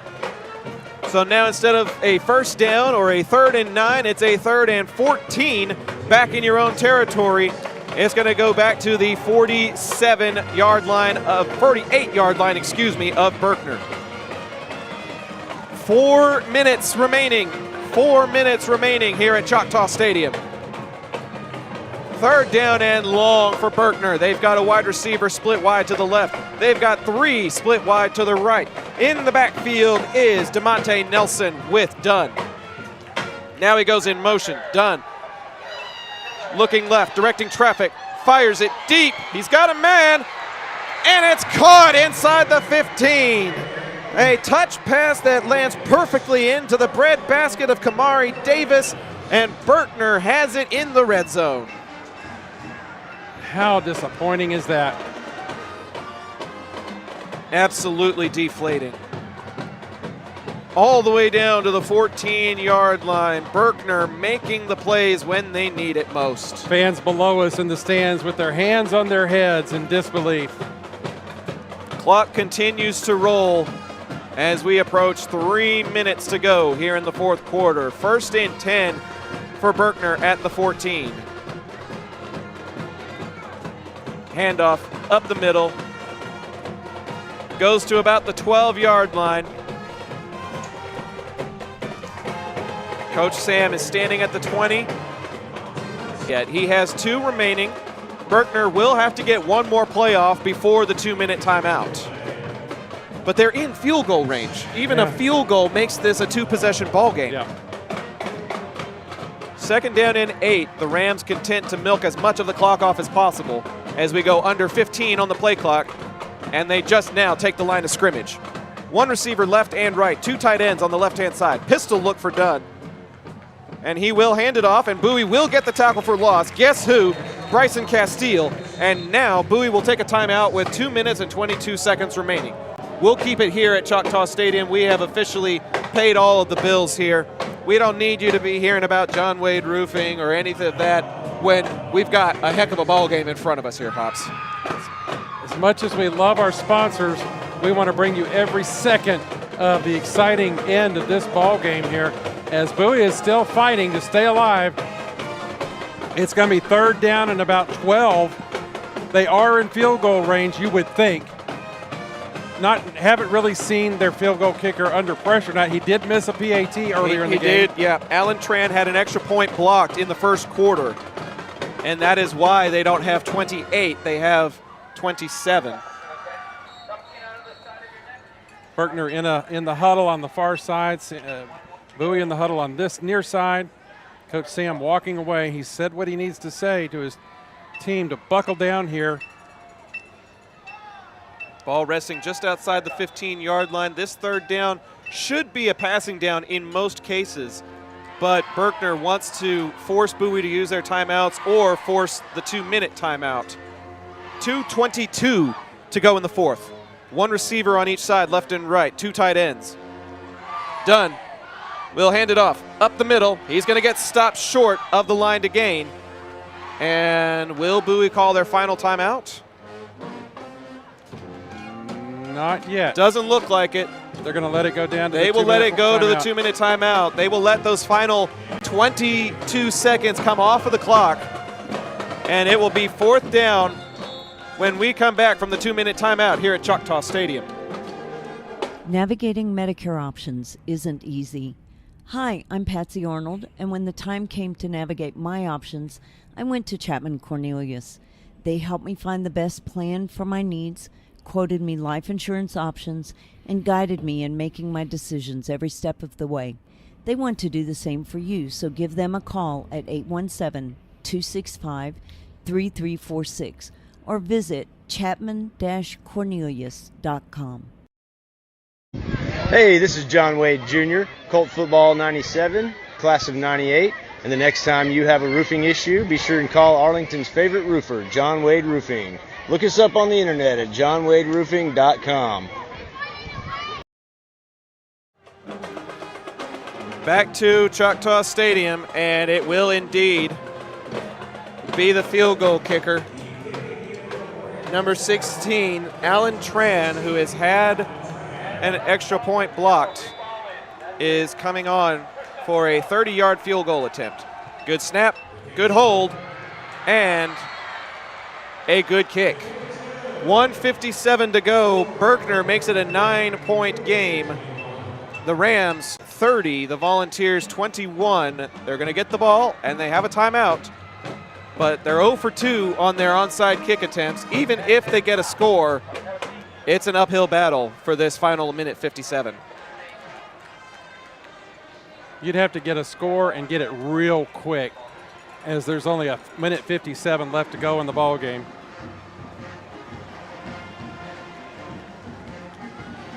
Bowie Special Teams trots out with Mad Max to the far side. Princeton Campbell on the near side, deep to receive.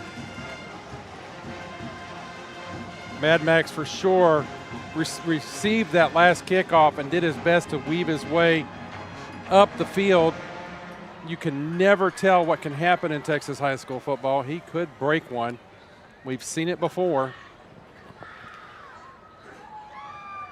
What kind of magic do the Volunteers have left in this final minute 57?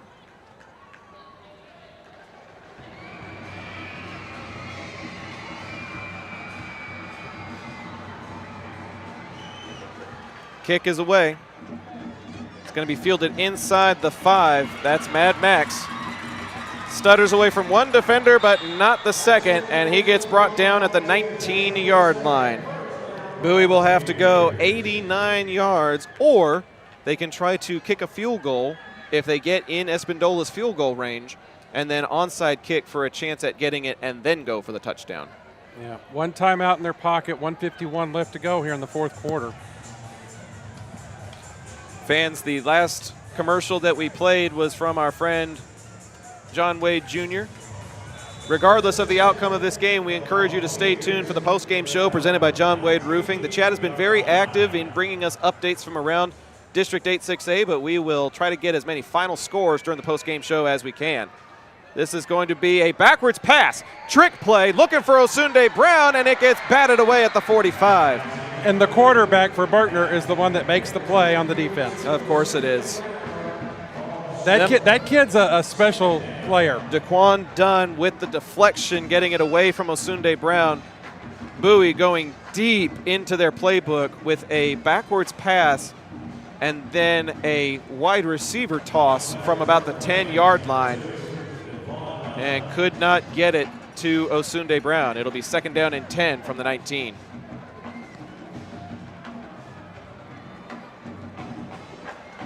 Two receivers to the right, one to the left. Bibbs, play action. Man in his face, gets away from him, unloads for Ferguson, but he is dropped inbounds at the 24-yard line. Brody unable to stop the clock, and we hit a minute 30 to go here in the fourth. No timeout from Bowie yet. They're going to hurry up offense and run this next play. Minute 20 left in the ball game. 3 to the left, 1 to the right. Bibbs looking right, throwing right, going in Mad Max's direction, in and out of his fingertips with 40 at the 45-yard line. A minute 13 to go. It is fourth down, and Bowie's season is on the line right here from the 19-yard line. Got to pick up 5 yards to at least keep the drive going. But Bowie going for the home run shot there to Max. 3 receivers left, 1 to the right. Bibbs looking left, stepping up, got a man in his face, gets away from him. Now going to the right-hand side, he's going to take off and run. Does he have the yardage he needs? Yes, the 40 to the 45, and finally going to get swamped by a host of Rams at the Bowie 47-yard line. It is a first down, but there's 59 seconds on the clock. You either need to get a hurry-up formation or just clock the ball on the first snap to try and stop the clock. They brought in a substitute as Ferguson comes off. Berkner now with the opportunity to substitute as well. Yeah, but the clock is running. It's under 50 seconds in regulation now. Bibbs, back to pass. And he's going to get sacked at the 37-yard line. Coach Sam immediately calls timeout to stop the clock at 41 seconds. That is Bowie's final timeout. They cannot afford any more sacks on this drive. Yeah, that play took a little time as Bibbs did his best to scramble around a bit. 41 seconds left on the clock now. 30-21 the score. Bowie backed up to their own 40-yard line. Second down, and we'll call it 16 or 17. They can get a first down at the Berkner 43-yard line. Fans, we will try to find stats from the Dallas Morning News for you to provide our insights on this ball game. The winner faces Prosper in the area round next week.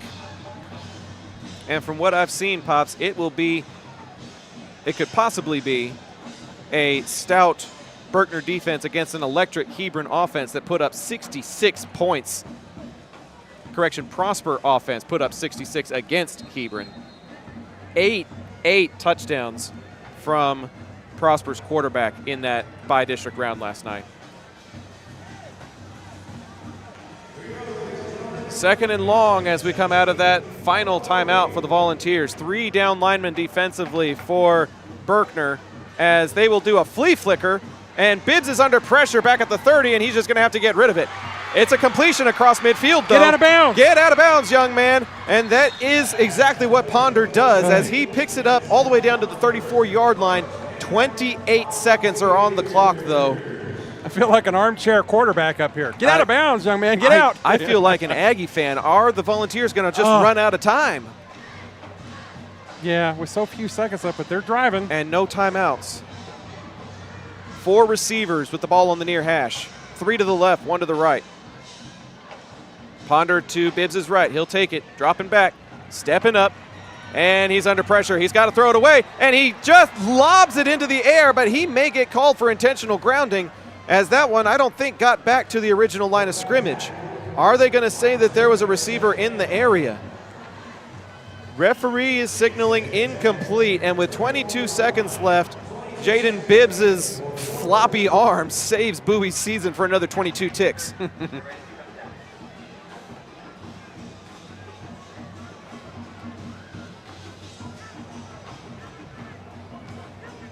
3 receivers to the open side of the field on Jaden Bibbs' left. Nobody to the right. He'll take it. 20 seconds to go. Bibbs back to pass. Looking over the top, and it's going to get broken up. Intended for Osunde Brown. The defender in coverage was Ethan Rosales. And with 16 seconds left, Bowie basically needs a touchdown here if they have a prayer at recovering the onside kick and getting a Hail Mary afterwards. There's just logistically not enough time left. Yeah. Ball is resting at the 34-yard line. 3rd down and 10. 2 receivers to the left and 2 to the right. Bibbs back to pass. Going across the middle. He's got a man. It's inside the 15 down to the 11. They have to get up and clock it. That's Tennyson on the reception. They're going to put him at the 12-yard line. 10 seconds on the clock. They're rushing up to the line. Bibbs will just spike it with 9 seconds on the clock. Pops, if I'm playing NCAA 26 here, I'm kicking the field goal. If I'm the coach, and I'm not trying to be Coach Sam, but if I know that this is my kicker's field goal range and I know that I need 2 possessions, I am kicking the field goal here. But Bowie is going to take a 2nd down and 10 from the 12-yard line. I'm having heart trouble. They'll send a trio of receivers to the left. Ponder is to Bibbs' right. Tennyson, the tight end, to the right. Nobody else wide. Bibbs looking left, scrambling, under pressure. Season on the line. He's got to get rid of it. Throws it to the end zone. Incomplete. Looking for Tennyson. But there's 2 seconds on the clock. There is no conceivable way, to score 9 points in 2 seconds. That will end Bowie's season. Such a good season for the Volunteers. Such a good 2nd season in a row for this Bowie Volunteer Ball Club. And for it to come down to the end of this ball game with them fighting and scrapping the entire second half. Having some difficulties in the first half, but really fought hard. Bibbs is going to get sacked. No, he steps away from it. Going to the end zone, and that is going to be the ball game. Osunde Brown will get the toe tap touchdown, and a flag is thrown because Berkner started storming the field prematurely. Bibbs will get the touchdown on the completion to Osunde Brown, and there will be a flag committed against Berkner for trying to rush the field. And a Berkner player is down, Berkner injured. player is down. You cannot finish the game on a penalty. And it looks like there was a flag on the far sidelines, and Mom, the producer, says she saw a Berkner player remove his helmet on the field before Osunde Brown finished the toe tap touchdown catch. So there could theoretically be 2 penalties issued, one on the Berkner sideline and one from Berkner on the field. 6 of the 7 officials are meeting at the 4-yard line. They are crediting Osunde Brown with the touchdown. Let's see what the aftermath is as we turn up our ambient mic.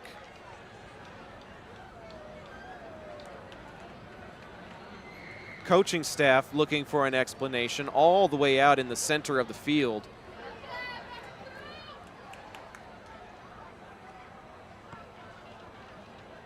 Both of the coaches are talking to different officials looking for an explanation. And we'll see what the head referee has to say in just a moment.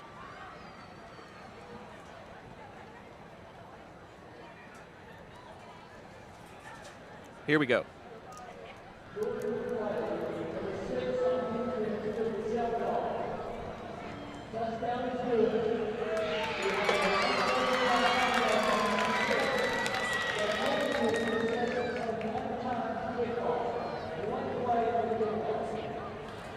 Okay, so a Berkner player removed his helmet during Osunde Brown's touchdown. The touchdown by Bowie is good, and there will be an untimed kickoff with a 15-yard penalty that is going to be excised. So Espindola will come on for the extra point with no time on the clock to make it 30-28. And then there will be an untimed kickoff with zeros on the clock.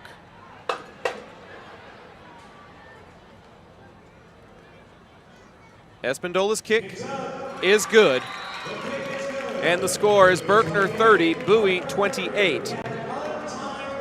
But there will be one untimed down that takes place before we can send this game final.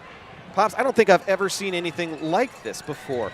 Berkner was ready to celebrate their win. Osunde Brown got a beautiful toe tap in the back of the end zone as Bibbs kept the play alive.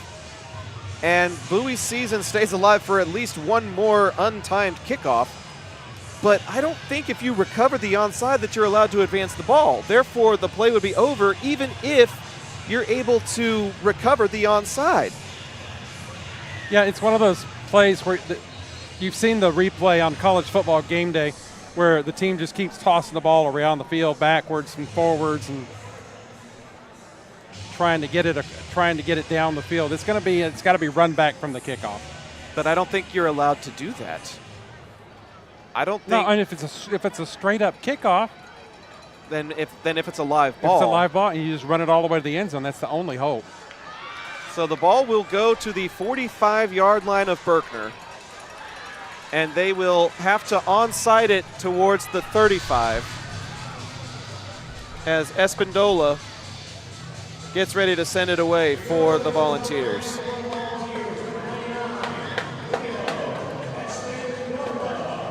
This has to be one of the weirdest finishes to a football game I've ever heard of. 30-28, and Bowie needs an onside kickoff return for a touchdown. Here we go, Espindola sending it away. Berkner will fall on it at the 33-yard line, and I believe, dear fans, that will conclude the ball game and the Volunteers season.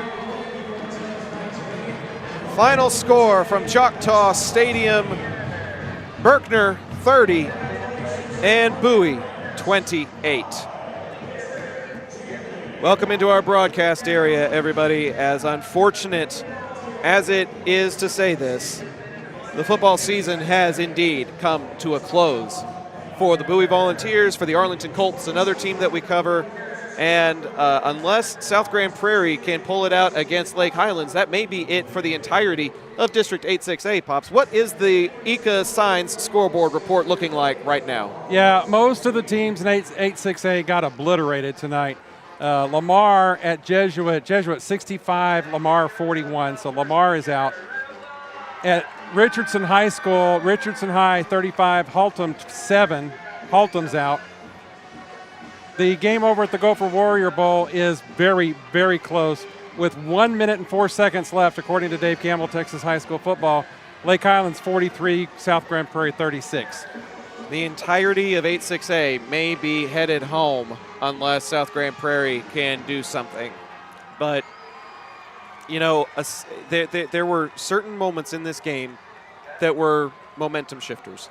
The personal foul right before halftime that negative shifter that gave them a touchdown instead of a field goal, and the onside kick with about 7 minutes to go in the ball game that was returned for a touchdown. That was the backbreaker. That was just such an unfortunate backbreaker right there. It's one of those weird plays that you almost never see, but every time Bowie thought that they had some momentum, Berkner was able to find a way to take it away from them. Yeah. And that's just a credit to the team that wanted it most, came away with it most when we hit triple zeros. Yeah. That's all I can say is Berkner wanted it more, and in spite of Bowie's incredible fight, they come up short by 2 points tonight. Unfortunately, Bowie didn't find that fight until the second half. Yeah. They were very ineffective in their offense in the first half. The defense held its own. Defense had a great stand on fourth down at the goal line to keep Berkner out of the end zone. So the defense was doing what they could. The defense did get the pick that led to the first touchdown. Yes. And so in the first half, the defense was holding their own, and the score wasn't that disparate at the halftime at 20-7. But the Bowie offense just couldn't do anything in the first half. But they did come roaring back in the second half with everything clicking the way we have seen it all year. Bowie ended up outgaining Berkner 284-252. Jaden Bibbs coming alive, finishing 17 of 37 for 187 yards. He was also the team's leading rusher with 53 yards on 15 carries and 2 rushing touchdowns. He has to be our Trinity Logistics player of the game, but I would give a co-MVP to Bryson Castile because he got that interception, didn't he, at the beginning of the ball game? Oh, yes. Castile got the interception, and he was getting tackle for loss after tackle for loss after tackle for loss. We said his name all night long. We called him so many times tonight, but Bibbs orchestrated a comeback that gave them some life, and in spite of all the efforts that the defense made, Bowie comes up short by 2 points tonight. Yeah, you made mention of the old Aggies phrase, we just ran out of time, and that is almost literally what happened to Bowie literally ran out of time because they got the touchdown to Osunde Brown with no time on the clock. And if you had just another minute to try to extend the game just a little bit further, who knows what the outcome might have been. Yeah. But we can't focus too much on what-if scenarios. We can only pay attention to what is. So that is the EcoSign scoreboard report. 8-6A looking like they may be on their way out, depending on how the game at the Warrior Bowl goes. We're keeping that refreshed as best we can. And we want to remind fans one last time about our friends at John Wade Roofing. John Sr. played for Arlington High, but he's been serving the Arlington area since the 80s. He played for TCU and UTA, so he's got a lot of local connections here in DFW, earning all conference and conference champion honors. He played for the Houston Oilers for a brief time and then started roofing in 1982 and never looked back. His legacy on the gridiron is now matched by the legacy that his family has built in the community for over 40 years. The next time you have roofing needs, gutters, painting, solar, soffit repair, or more, call the family that does more at 817-265-5520. We're trying to hit the refresh button as best we can, but unfortunately, nobody's updating in the last minute here from the Warrior Bowl. Unfortunately, we can't hit the refresh button on this ball game. But I do want to give a few more stats before we close the books on this 2025 season. We had 21 broadcasts, including tonight. We covered the homecoming games of 3 teams in this district. And coming into tonight's ball game, we have amassed over 33,000 views. Wow. Averaging over 1,600 views per game, including over 3,000 views in the district championship game against South Grand Prairie a week ago for these Bowie Volunteers. Zach Arnold Productions is very much thriving thanks to wonderful viewers like yourself being able to tune in spite of the circumstances that were presented to us, not able to show you the actual playing surface, but we still had a wonderful, lively, engaged fan base in chat, and that's been the case all season long. Through the highs, through the lows, through rivalry games, through district championship winning games, playoff droughts coming to an end, streaks and amazing circumstances taking place.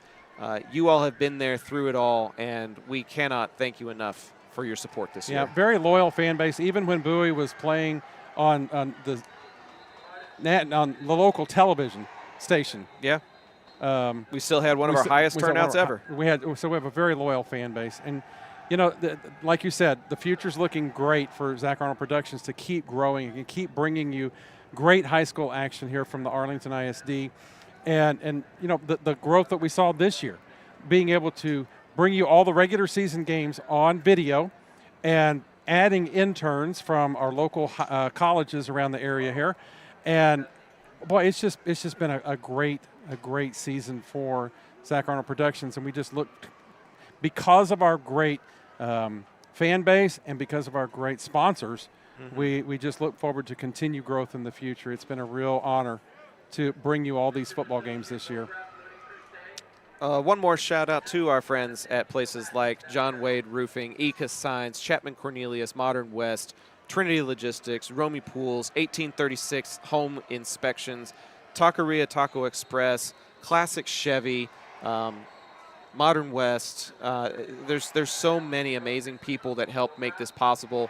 The only reason that we can give you any kind of a production is because of people like that sponsoring what we do, so that you don't have to do pay-per-view in order to watch high school football.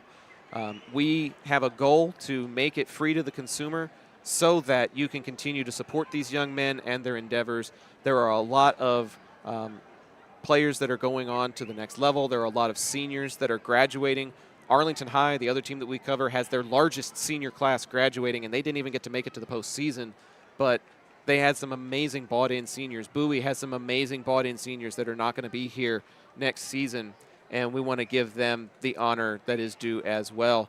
Without the seniors, without their leadership, without their partnership with this super coaching staff, you would not see the product that you have on the gridiron right now. And like you said, the future is very bright in Arlington ISD, and we can't wait to show you more. Well, and I'd like to give a shout-out to all of our staff. You know, Tim Costello, Jot Holly, our mom, the producer, myself. You're glad to be out here. Our interns, Cam, the cameraman, Jonathan, Daniel, all running camera for us this year. Chaz, who came in for a couple of games as well, able to put on that big multi-camera production that we did for Bowie versus Arlington High. First time since the telecable days that we've been able to do more than 2 cameras on a broadcast. So Zap made history in Arlington ISD this year, not just with the numbers, but with the presentation that we've been able to put on. Well, and speaking of Arlington Telecable, the great John Nelson, we got to hear he helped his us voice out quite a this bit season this year as well. Yes, and so it's been a great season, and we couldn't do it without all of our great staff, and we certainly couldn't do it without you. You are the workhorse behind the scenes, and it's a pleasure to be able to watch and see the continual growth in this dream, keeping the dream alive, and we appreciate that. It's alive for at least one more season. Oh, and Edna. Don't forget Edna. She helped out too. She came to a couple of games and helped out during that multi-camera production. 10 people helped produce that one ball game, and so there were 3 of us here tonight. It's a family affair for us, but like you said, so many people helped keep the cogs going, because I was across town at Glaspie when y'all were calling the district championship. I can't be in 2-3 places at once, and so it may bear my name, but the wonderful people that we have partnered with in front of the camera, behind the camera, they represent that brand and represent the city of Arlington so incredibly well, and I'm so proud of what has taken place and what is still yet to come. I made a post at the beginning of the year on my personal Facebook page that the best is yet to come, and the best did happen this year, but I can't wait to see what kind of best is still on the horizon here on the Zap Network. And it's official from the Warrior Bowl. All of District 8-6A has bowed out of the playoffs this year. Lake Highlands beat South Grand Prairie for what I believe may be the 4th year in a row. Those two teams always end up drawing each other, and it's always a dogfight, but Lake Highlands seems to be able to come out on top more often than not. So, yes, the entirety of 8-6A's season comes to a close tonight. I do have one more thank you that I want to give out to Mr. Eric White.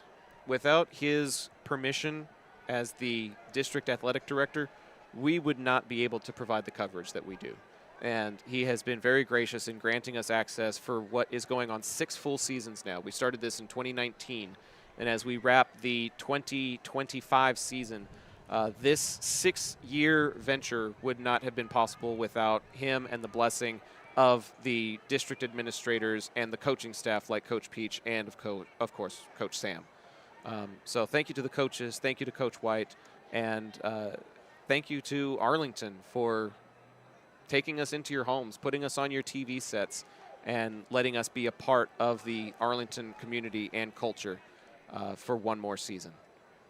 Final score in this one, the Berkner Rams 30, your Bowie Volunteers 28. For all of us here at Zach Arnold Productions, I am Zach Arnold, thanking you for supporting us for the 2025 season, for supporting small businesses and local broadcasts with your viewership and your patronage. We can't wait to see what the future holds. We'll be back for baseball season this spring. It's just a couple of months away. But until then, good night from Choctaw Stadium, and we'll see you after the Christmas break. Hope you all have a wonderful and safe Merry Christmas, Happy Thanksgiving, and Happy New Year. We'll see you in 2026. Until then, BBAW.